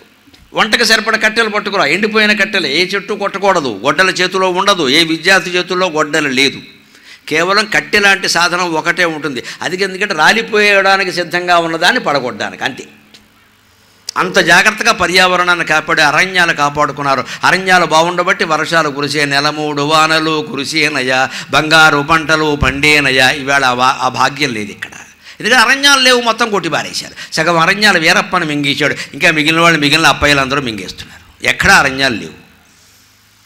అరణ్యాలు ఉండేవి, అరణ్యంలోనే విద్య నేర్పేవారు, అరణ్యాన్ని కాపాడేవారు, నిర్భయంగా ఉండడం పిల్లలకు నేర్పేవారు. ఈ శిష్యుడు వెళ్ళాడండి, 40 ఏళ్ళు వచ్చేయండి ఆయనకి తెలియదు. 40 ఏళ్ళు వచ్చినట్టు, ఎందుకంటే కేకులు కోయడం పుట్టినరోజులు లేవు కదా, హ్యాపీ బర్త్డే అనేది లేదు కదా, తెలియదు. ఆ సమితల మోపు కట్టెల మోపు ఎత్తిమి పెట్టుకున్నాడు బరువు. ఆ బరువుతో వచ్చి అలసిపోయాడు పాపం. మధ్యాహ్నం 1 గంట ఎంతో అయింది. ఆ బరువుతో ఉన్నాడు కదా, నెత్తి మీద మోపు పెట్టుకున్నాడు. ఈ మోపు ఇలా కింద పారేశాడు. కొంచెం విసుగు వచ్చింది జీవితంలో మొదటిసారి. చూస్తే ఆ కట్టెల మోపులో 2 తెల్ల వెంట్రుకలు కనపడ్డాయి. భారతంలో భీష్ముడు ధర్మరాజుకు చెబుతాడు ఈ కథ. 2 తెల్ల వెంట్రుకలు కనపడ్డాయి. చూసి అనుకున్నట్ట, తెల్ల వెంట్రుకలు ఎక్కడి నుంచి వచ్చాయి కట్టెల మోపులో? ఇటువంటి కట్టెలతో వంట వండకూడదు కదా, దోషం కదా, ఎక్కడి నుంచి వచ్చాయని చూస్తే తన నెత్తి మీదవి. అయ్యి బాబోయ్, నాకు తెల్ల జుట్టు వచ్చేసిందా, ఇక నాకు పిల్లనవడస్తాడో? అప్పుడు వచ్చిందండి విద్యార్థికి ఆలోచన. ఆలోచించండి, ఈ వ్యవస్థ ఎందుకుందండి? 40 ఏళ్ళు దాటి తెల్ల జుట్టు వచ్చే వరకు అతనికే తెలియలేదంటే అర్థం అండి, ఎప్పుడూ అద్దం చూసుకోలేదు విద్యార్థి. గురుకులాల్లో అద్దాలు ఉండేవి కావు. అద్దం చూసుకుంటే అందంగా దువ్వుకుంటాడు, అందంగా దువ్వుకుంటే నూనె రాసుకుంటాడు, నూనె రాసుకుంటే గిరజాలు తిప్పుతాడు, గిరజాలు తిప్పితే ఎవరితో చూసి ఈల వేస్తుంది, వీడు గోల్ చేస్తాడు, ఇక చదువు రాదు. వివాహం విద్యనాశాయి, సర్వనాశాయి, శోభనం. అందుకని శారీరక సౌందర్యానికి ప్రాధాన్యం ఇవ్వలేదు. అంటే నువ్వు తల దువ్వుకోవద్దు, అలాగే ఉండను, ఎలా ఉంటే అలాగే ఉంటుంది. ఇలా అనుకో అంతే చాలు, ఇంకేమొద్దు పో.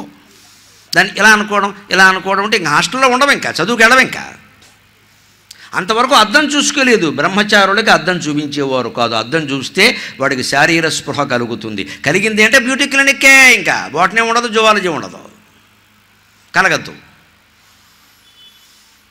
అంత ఖచ్చితంగా అతను అనుకుని 40 ఏళ్ళు అయింది, నాకు ఎన్నేళ్ళో నాకే తెలియదు, వెంట్రుకలు తెల్లబట్టే, ఇప్పుడు నాకు పిల్లలు అమరుస్తారని బెంగ పట్టుకుంది పాపం. ఏదో అతనికి నేర్చుకున్నాడు, చాలా విద్య నేర్చుకుని గురువు దగ్గరికి వెళ్ళాట. వెంటనే ఎవరితో చెప్తాడు, తల్లిదండ్రి అయినే కదా, మహాత్మా గౌతమ మహర్షి అని అంటే, ఏమిట్రా ఎప్పుడు లేనిది ఏదో దిగులు, ఆయన కనిపెట్టేశాడు. ఎప్పుడు లేనిది ఏదో దిగులుగా ఉన్నామంటే, ఏం లేదు గురువు గారు, ఈవేళ కట్టెల మోపులో తెల్ల వెంట్రుకలు కనపడ్డాయి, నా వయస్సు ఎంత అన్నాడు. అరే నీకు పుట్టినరోజులు నేను చేయలేదు కానీ నీ వయస్సు 40 రా అన్నాడు.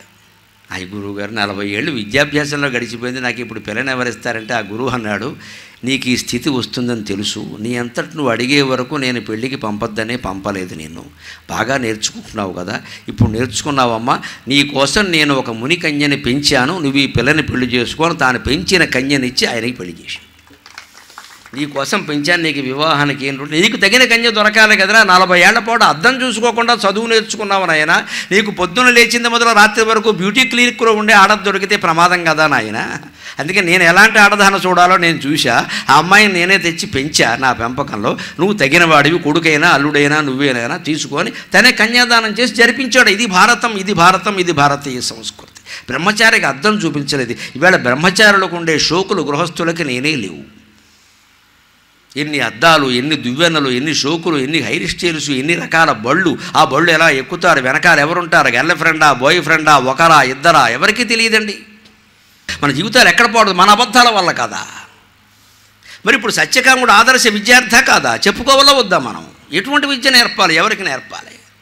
మొత్తం భారతీయ సంస్కృతిని ఒక్క మాటలో చెప్పాలంటే తెలుగు సామెత ఒకటి ఉందండి, ఉంటే ఉగాది లేకుంటే శివరాత్రి, రెండూ వస్తున్నాయి. త్వరలో శివరాత్రి వస్తాం, తర్వాత ఉగాది వస్తాం. జీవితం గడపాలంటే ఉంటే ఉగాది లేకుంటే శివరాత్రి.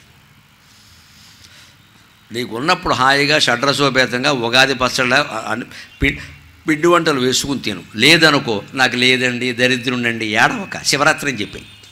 ఇప్పుడు శివరాత్రి ఏమిటయ్యా, పాల్గొన మాసం కదా అంటే సోమవారం అని చెప్పాయి. ఇప్పుడు సోమవారం కాదయ్యా, ఇవాళ గురువారం అంటే సాయిబాబా కోసం అని చెప్పాయి, ఏదో ఒకటి చెప్పాయి, ఉపవాసం అని చెప్పాయి. అంతేగాని దరిద్రున్నయి లేనందువల్ల నేను తిండి తినలేదు అనొద్దు, దేవుడి కోసం అని చెప్పాయి. అది భారతీయ సంస్కృతి. మన గౌరవం మనం కాపాడుకోవాలి, మన పేదరికాన్ని మనం బయట పెట్టుకోవద్దు. నా బతుకు నేను బతుకుతా, ఓ ప్రభుత్వమా, ఓ పాలకుడా, నీ నుంచి నాకేమీ అవసరం లేదు, నువ్వేమీ మింగేయకుండా సక్రమంగా పరిపాలించు, నేను కోరుకునేది అదే. నువ్వు నాకేమీ ఇయ్యక్కర్లేదు, నా చదువు నేను చదువుకుంటా, నా ఉద్యోగం నేను చేసుకుంటా, నా పెళ్ళి నేను చేసుకుంటా, నా పెళ్ళాం పిల్లలు నేను పోషించుకుంటా, నువ్వు సక్రమంగా పరిపాలించు చాలు. ఇది మనం పాలకులకి చెప్పాల్సిన మాట. ఆ మాట ఈ వేదిక ద్వారానే చెబుతున్నా నేను పరమ ధైర్యంగా. వీళ్ళు సరిగ్గా పరిపాలిస్తే చాలు, వీళ్ళు అవినీతికి పాల్పడకుండా ఉంటే మనకి ఏమీ ఎక్కలేదు. వీళ్ళు మనం బతకగలం, మనం సంపాదించుకోగలం, మనకు అన్నాలు పెట్టకల, బట్టలు కుట్టించగల, ఏ బీజాలు మనకి ఇవ్వక్కల, మనం మనం బతకగలం. మన జ్ఞానం మనకుంది, మన ధైర్యం మనకుంది. ఇంకొక మాట పెద్దవాళ్ళ కోసం నేను మళ్ళీ చెబుతున్నా, జాగ్రత్త కోసం కూడా చెబుతున్నా. జాగ్రత్త, పొదుపు అనేది భారతీయ సంస్కృతిలో సహజంగా నేర్పుతారండి. చిన్నప్పటి నుంచి అనవసరమైన వస్తువులు కొంటున్నాం. ఇవాళ షాపింగ్ అనేది ఒక హాబీ అయిపోయింది అంతమందికి. ఏదో సినిమా చూడడం హాబీ అంటే పర్వాలా, ఏదో హరికథలు వినడం హాబీ అంటే పర్వాలా, పోనీ ఏదో కుట్లో అల్లికలో హాబీ అంటే పర్వాలా. షాపింగ్ హాబీ ఏమిటమ్మా, దిక్కుమాలిన హాబీ. కొంపలు నాశనం అయిపోవు అంటే నీకేం పని లేకపోతే సరదాగా షాపింగ్కి బయలుదేరతావా? అక్కడికి వెళ్ళి కార్డు గీకేయడమా, ఎంత పడితే అంత, తర్వాత ఏడుస్తూ కూర్చోవడమా అని. లేకపోతే ఇంకా షాపింగ్ కూడా వెళ్ళక్కల. ఇప్పుడు కొత్తగా వచ్చాయి కదా ఆన్లైన్, ఓ నొక్కు అమెజాన్ ఇస్తాడు ఎంత పెట్టి. అదే ఇడ్లీకి కూడా అమెజాన్నే, మన కర్మ అలా వచ్చింది. హోటల్లోంచి కావాలంటే అమెజాన్, వాడెక్కడో అమెరికాలో తగులడతాడు, వీడికి ఏదో పంపుతాం, వాడెవడికో పంపుతాడు, ఇది వస్తుంది ఇక్కడికి. దీనికోసం అమెజాన్ కావాలి. ఈ అట్టపెట్లు, ఆ లోపల ప్లాస్టిక్ ప్యాకేజీ ఎక్కడ పారేస్తున్నారో ఆలోచించండి అమ్మా, భూమి ఏమైపోతుందో. ఒక్క అమెజాన్ కొరియర్ ప్యాకెట్ మీరు తెప్పించారు అంటే పర్యావరణానికి ద్రోహం చేసినట్టే, నా మీద కేసు పెట్టినా మంచిదే, ప్లాస్టిక్ ప్యాకేజీ పెరిగిపోతుంది. కొరియర్లో ఎందుకు తెప్పించాలంటే మనం వీలైతే వెళ్ళి కొనుక్కుంటాం, లేకపోతే మానేస్తామమ్మా. ఇంటికి కొరియర్ రావడం ఏంటమ్మా, మనం కుంటి వాళ్ళమా, గుడ్డి వాళ్ళమా, ముష్టి వాళ్ళమా, సర్వావయవాలు పడిపోయాయా, మన కాళ్ళు లేవా? వీలైనప్పుడు పెడతామండి, లేకపోతే మానేస్తాం. కొరియర్లో ప్రతిదీ ఆన్లైన్ బుకింగ్ ఇంటికి వచ్చేస్తుంది. వస్తుందమ్మా, మృత్యువు కూడా ఇంటికి వస్తుంది, రోగం కూడా ఇంటికి వస్తుంది. యమధర్మరాజు దున్నపోతు కూడా ఇంటికి ప్రవేశిస్తుంది. మన గృహప్రవేశాలకు ఆవులు రావు, దున్నపోతు వస్తుంది, అది కూడా యమధర్మరాజు వస్తుంది. ఇవే తెప్పిస్తే నిత్యం ఇంటికి తెచ్చుకుందుకు అలవాటు పడ్డాక నీ మీద నీకు అదుపు ఉంటుందా? తల్లి తండ్రి, మా ఆడ మగ ఎవరైనా ఆలోచించండి. మా ఇంట్లో సహా నేను మొత్తం వ్యతిరేకించి, మా ఇంటికి కఠినమైన నిబంధన రావడానికి వీల్లేదు, నేనే విసిరేస్తా బయటికి. కొరియర్లో తెప్పించదు ఏది కూడా. అవసరమైతే బజార్కి వెడదాం, కొనుక్కుందాం, అవసరమైతే చెప్పండి, అవసరమైతేనే కొంటా, లేకపోతే లేదు, మొహమాటం లేదు. ఊరికే రావు డబ్బులు. ఇక్కడ చెప్తారు కదా ఒక ఆయన, లలిత జ్యువెలర్స్, డబ్బులు ఎవరికి ఊరికే రావు. మరి మనం అదే ఉండాలి. ఊరికే వస్తున్నాయండి, ఆన్లైన్లో ఎందుకు నొక్కుతారండి? ఆన్లైన్లో నొక్కడంలో ఉండే ప్రమాదం ఏమిటో ఆలోచించండి. మన మనసులో ఇప్పుడు నాకేదో ఒక కారు కొనుక్కోవాలని అనిపించింది, ఏదో కారు చూశాను, నాకు కొనుక్కోవాలని అనిపించింది అనుకోండి, అనిపించిన వెంటనే కొనేయచ్చు. ఆన్లైన్ అంటే అంతే కదా, వెంటనే బుక్ చేస్తే వచ్చేస్తుంది, 3 రోజుల్లో కారు ఇంటికి వచ్చేస్తుంది. కానీ నేను వెళ్ళాలి, ఓ షోరూమ్కి వెళ్ళాలి, సంప్రదించాలి, 4 షోరూములు తిరగాలి, ఏది మంచో చూసుకోవాలి, నా బడ్జెట్ ఎంతో చూసుకోవాలి, ఎంత పెట్టగలను, ఎంత అప్పు చేయాలి, ఇవన్నీ చూసుకోవాలంటే ఏమవుతుంది, ఓ 2 నెలలు వాయిదా పడుతుంది. ఈ 2 నెలల్లోగా నా కారు కొనుక్కోవాలనే వాంఛ నశించవచ్చు కదా. అది ఆలోచన వాయిదా. కోరిక పుట్టగానే కొనేయడం ఏమిటండి? కోరిక పుట్టగానే తపస్సు చేసామా? ఈ ప్రవచనం వినగానే మీలో చాలామందికి తపస్సు చేద్దాం, ధ్యానం చేద్దాం, అది వెంటనే చేయండి అమ్మా, దానికి అమెజాన్ అక్కర్లేదమ్మా, వెంటనే చేయొచ్చు. అది చెయ్యరండి. అవన్నీ మన వల్ల అవుతాయి ఏమిటి? గరికపాటి వారంటే ఏదో ఏం లేదమ్మా, మామూలుగానే పుట్టా, అది తోసేయడం. మమ్మల్ని అవతార పురుషులు చేసేసి మా కాళ్ళకి దండాలు పెట్టేసి, దాని ద్వారా ఏమి రాదమ్మా, మాకేమైనా దుమ్ముంటే మీకు అంటుకుంటుంది, ఏం కుదరదు అక్కడ. నేను పెడుతుంటే ఎవరు పాదాభివందనాలు చేయకండి దయచేసి. ఈ మాత్రం నిరాడంబరంగా వైరాగ్యంతో నేను ఉండకపోతే నాకు ఈ వ్యాసపీఠం మీద కూర్చునే అర్హత లేదమ్మా. నా బాధ అది. ఈ అర్హత కోల్పోకూడదు. జీవితంలో ఏం కోల్పోయినా మంచిదే, బంధువుల్ని, బాంధవుల్ని, ధనకనక వస్తువాహనాలు సమస్తం కోల్పోయినా మంచిదే.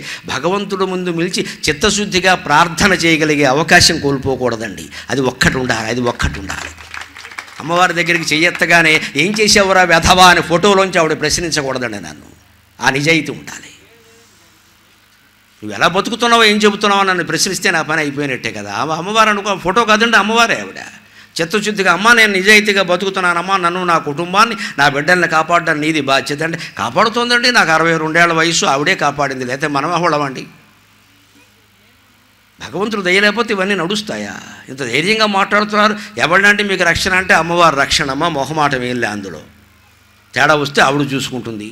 భగవంతుడిని మించిన శక్తి ఉంది ఆ లోకంలో. దీనికి కారణం సంతృప్తి. ఉంటే ఉగాది, లేకుంటే శివరాత్రి. ఉంది, హాయిగా కొనుక్కోండి అమ్మ, తినండి, భోగాలు అనుభవించండి, కార్లు వైభవాలన్నీ కొనుక్కోండి, ఏం పర్వాలేదు. లేనప్పుడు కొనొద్దు, అప్పు చేసి కొనొద్దు. ఇవాళ ప్రతిదానికి అప్పే. EMI equal monthly installment. EMI అంటే ఎవ్రీ మంత్ తద్దినం, మాసికం అంటారు దాన్ని. మాసికాలు పోయిన సంవత్సరమే పడతాయి, ఈఎంఐలు జీవితం అంతా పెడుతున్నాం మనం. ప్రతి నెల తద్దినం పెట్టిన తర్వాత ఇంట్లో ఏముంటాయండి? ఇంకా ప్రతి నెల జీతం రాగానే 50,000 60,000 రాగానే 40,000 అప్పులకు పోయాక మిగిలింది 20. మళ్ళీ దరిద్రం మొదలెక్కడ. అవి ఈ వస్తువులన్నీ కొనుక్కున్నామంటే 50 మిగిలింది ఇంట్లో. 50,000తో హైదరాబాద్లోనే గర్వంగా బతకచ్చండి, ఇక్కడ బతకడానికే గడిపించి పర్వాలేదు. మనకి అనవసరపు వస్తువులన్నీ తెచ్చుకోవడం వల్ల, ఈ అమెజాన్ కొరియర్లన్నీ పడ్డం వల్ల, ఆన్లైన్ షాపింగ్ల వల్లే మనం దరిద్రం అవుతున్నాం, అప్పుల పాలవుతున్నాం. అది మానుకోవలసిందే. ఉంటే ఉగాది, లేకుంటే శివరాత్రి. లేదనుకోండి మానేయండి, ఇంటికి కింద కూర్చుందాం, ఏం పర్వాలా, చాప మీద పడుకుందాం. భార్యాభర్త అనురాగంతో ఉండడం ముఖ్యం, కానీ చాప హంసతూలిక తల్పమా అనేది పెద్ద విషయం కాదు. ఇంకొక మాట చివరిగా చెప్పి నేను సెలవు తీసుకుంటా. ఏ మాటతో మొదలుపెట్టానో ఆ మాటతో ముగిస్తా.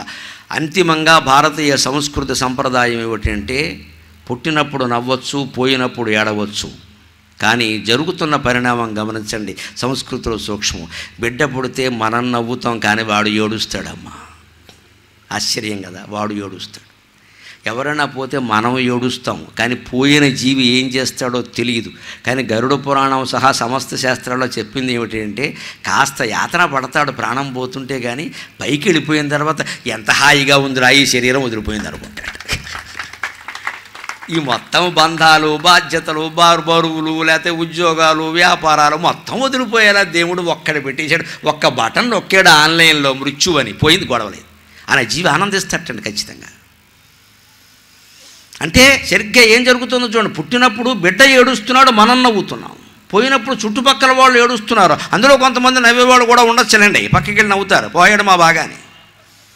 ఈ నవ్వులు చెప్పలేము మనం, ఇక్కడ ఏడుపులు కూడా నాటకం చెప్పడానికి వీల్లేదు. పోయినప్పుడు చుట్టుపక్కల వాళ్ళు ఏడుస్తారు, మనం నవ్వుతూ వెళ్ళిపోవాలండి. పుట్టినప్పుడు వాళ్ళు నవ్వారు, మనం ఏడుస్తూ పుట్టాం. అందుకని పోయేటప్పుడు వాళ్ళు ఏడుస్తారు, మనం నవ్వుతూ వెళ్ళిపోవాలి. ఇంకా ఏదో కావాలనే తాపత్రయం ఉండదు. అందుకే భర్తృహరి సుభాషితాల్లో 300 సుభాషితాలు రాశాక వైరాగ్య శతకంలో చివర ఒక మాట చెబుతాడు. దాంతో నేను సెలవు తీసుకుంటా. పోయేటప్పుడు ఎంత నిశ్చింతగా వెళ్ళాలి అంటే, మాతర్మేదిని తాత మారుత సఖేతే జగ సుబంధో జల భ్రాతర్వ్యోమ నిబద్ధయేష భవతాం అంత్యప్రణామోంజలి నిబద్ధయేష భవతాం అంత్యప్రణామోంజలి యుష్మత్సంగవశోపజాత సుకృత స్ఫారస్ఫురన్ నిర్మల జ్ఞానాపాస్త యుష్మత్సంగవశోపజాత సుకృత స్ఫారస్ఫురన్ నిర్మల జ్ఞానాపాస్త సమస్తమోహమహిమా లీయే పరబ్రహ్మణి లీయే పరబ్రహ్మణి. ఇంత నిశ్చింతగా వెళ్ళిపోవాలి. భర్తృహరి సుభాషితాల్లో 300వ శ్లోకంలో చిట్ట చివర అట్ట మీద ఉండే శ్లోకంలో చెబుతాడు ఆ మహానుభావుడు. పోయేటప్పుడు మనిషి ఎంత నిశ్చింతగా ఉండాలంటే, మాతర్మేదిని ఓ భూమాత నువ్వు నాకు తల్లివి, తాత మారుత ఓ వాయువా నువ్వు నాకు తండ్రివి, సఖేతి జగ ఓ అగ్ని నువ్వు నాకు మిత్రుడివి, సుబంధో జల ఓ నీరా ఓ జలమా నువ్వు నాకు బంధువువి, భ్రాతర్వ్యోమ ఓ ఆకాశమా నువ్వు నాకు సోదరుడివి. పంచభూతాలను సోదరులుగా భావించాలి. శరీరం పంచభూతాల్లో కలిసిపోతుంది. అంత ధైర్యంగా ఉండాలి. మృత్యు సమయం కానీ పోతుందేమో డాక్టర్ని పిలవరా, బొంబాయి తీసుకెళ్ళపోయావు. ఎందుకమ్మా లేనిపోను గొడవ? పోతుంటే ఓ పక్క సుఖంగా పోక, బొంబాయి తీసుకెళ్ళడం వాడికి కష్టం, మనకి కష్టం. ఏదో అంబులెన్స్లో బారేసి దారిలో పోతే ప్రాణం. అంతకంటే కన్న కొడుకు చేతుల్లో పోవడం మంచిది కదా. ఎందుకు ఆ యాతన? ఆ వాంఛలు ముందే తగ్గించుకోవాలి. పోవడానికి సిద్ధంగా ఉండాలి. 25 ఏళ్ల వాళ్ళ 30 ఏళ్ల వాళ్ళకు ఏదైనా జరిగితే మనం బాధపడవచ్చు. పచ్చికాయ పగిలిపోయిందని. 60 దాటినా 70 దాటినా 80 దాటినా ఇంకా నేనండి ఇంత ఆరోగ్యంగా ఎందుకున్నానంటే అవసరం లేదు. నీ ఆరోగ్యం ఎవడికి? ఆత్మజ్ఞానం పొంది ఇక్కడ రేపు పోయినా బెంగలేదు. ఆత్మజ్ఞానం పొందేవాదు ఒకటే ముఖ్యం. అవిజ్ఞాతే జన్మ నష్టం, విజ్ఞాతే జన్మ సార్థకం. ఆ ఆత్మజ్ఞానం పొందితేనే జన్మ సార్థకం, లేకపోతే మొత్తం వృధా అయిపోయినట్టే. ఇంత నిస్సారపు పిప్పి కోసమై చక్కని కాలము సృక్క చేసి అని దేవుడి ముందు ఏడవలసింది. అందుకని పోయేటప్పుడు ఎలా ఉండాలో భర్తృహరి చెబుతున్నాడు. పంచభూతములారా మీరు నాకు తల్లి, తండ్రి, బంధువు, మిత్రుడు. అందుకని మీలో కలిసిపోతున్నా. నిబద్ధయేష భవతాం అంత్యప్రణామోంజలి. ఇదే మీకు చివరి నమస్కారం. పంచభూతాలకి నమస్కారం, ఎవరికి కాదు, మీకు చివరి నమస్కారం. ఎందుకని? కృతజ్ఞత కోసం. ఏమిటా కృతజ్ఞత?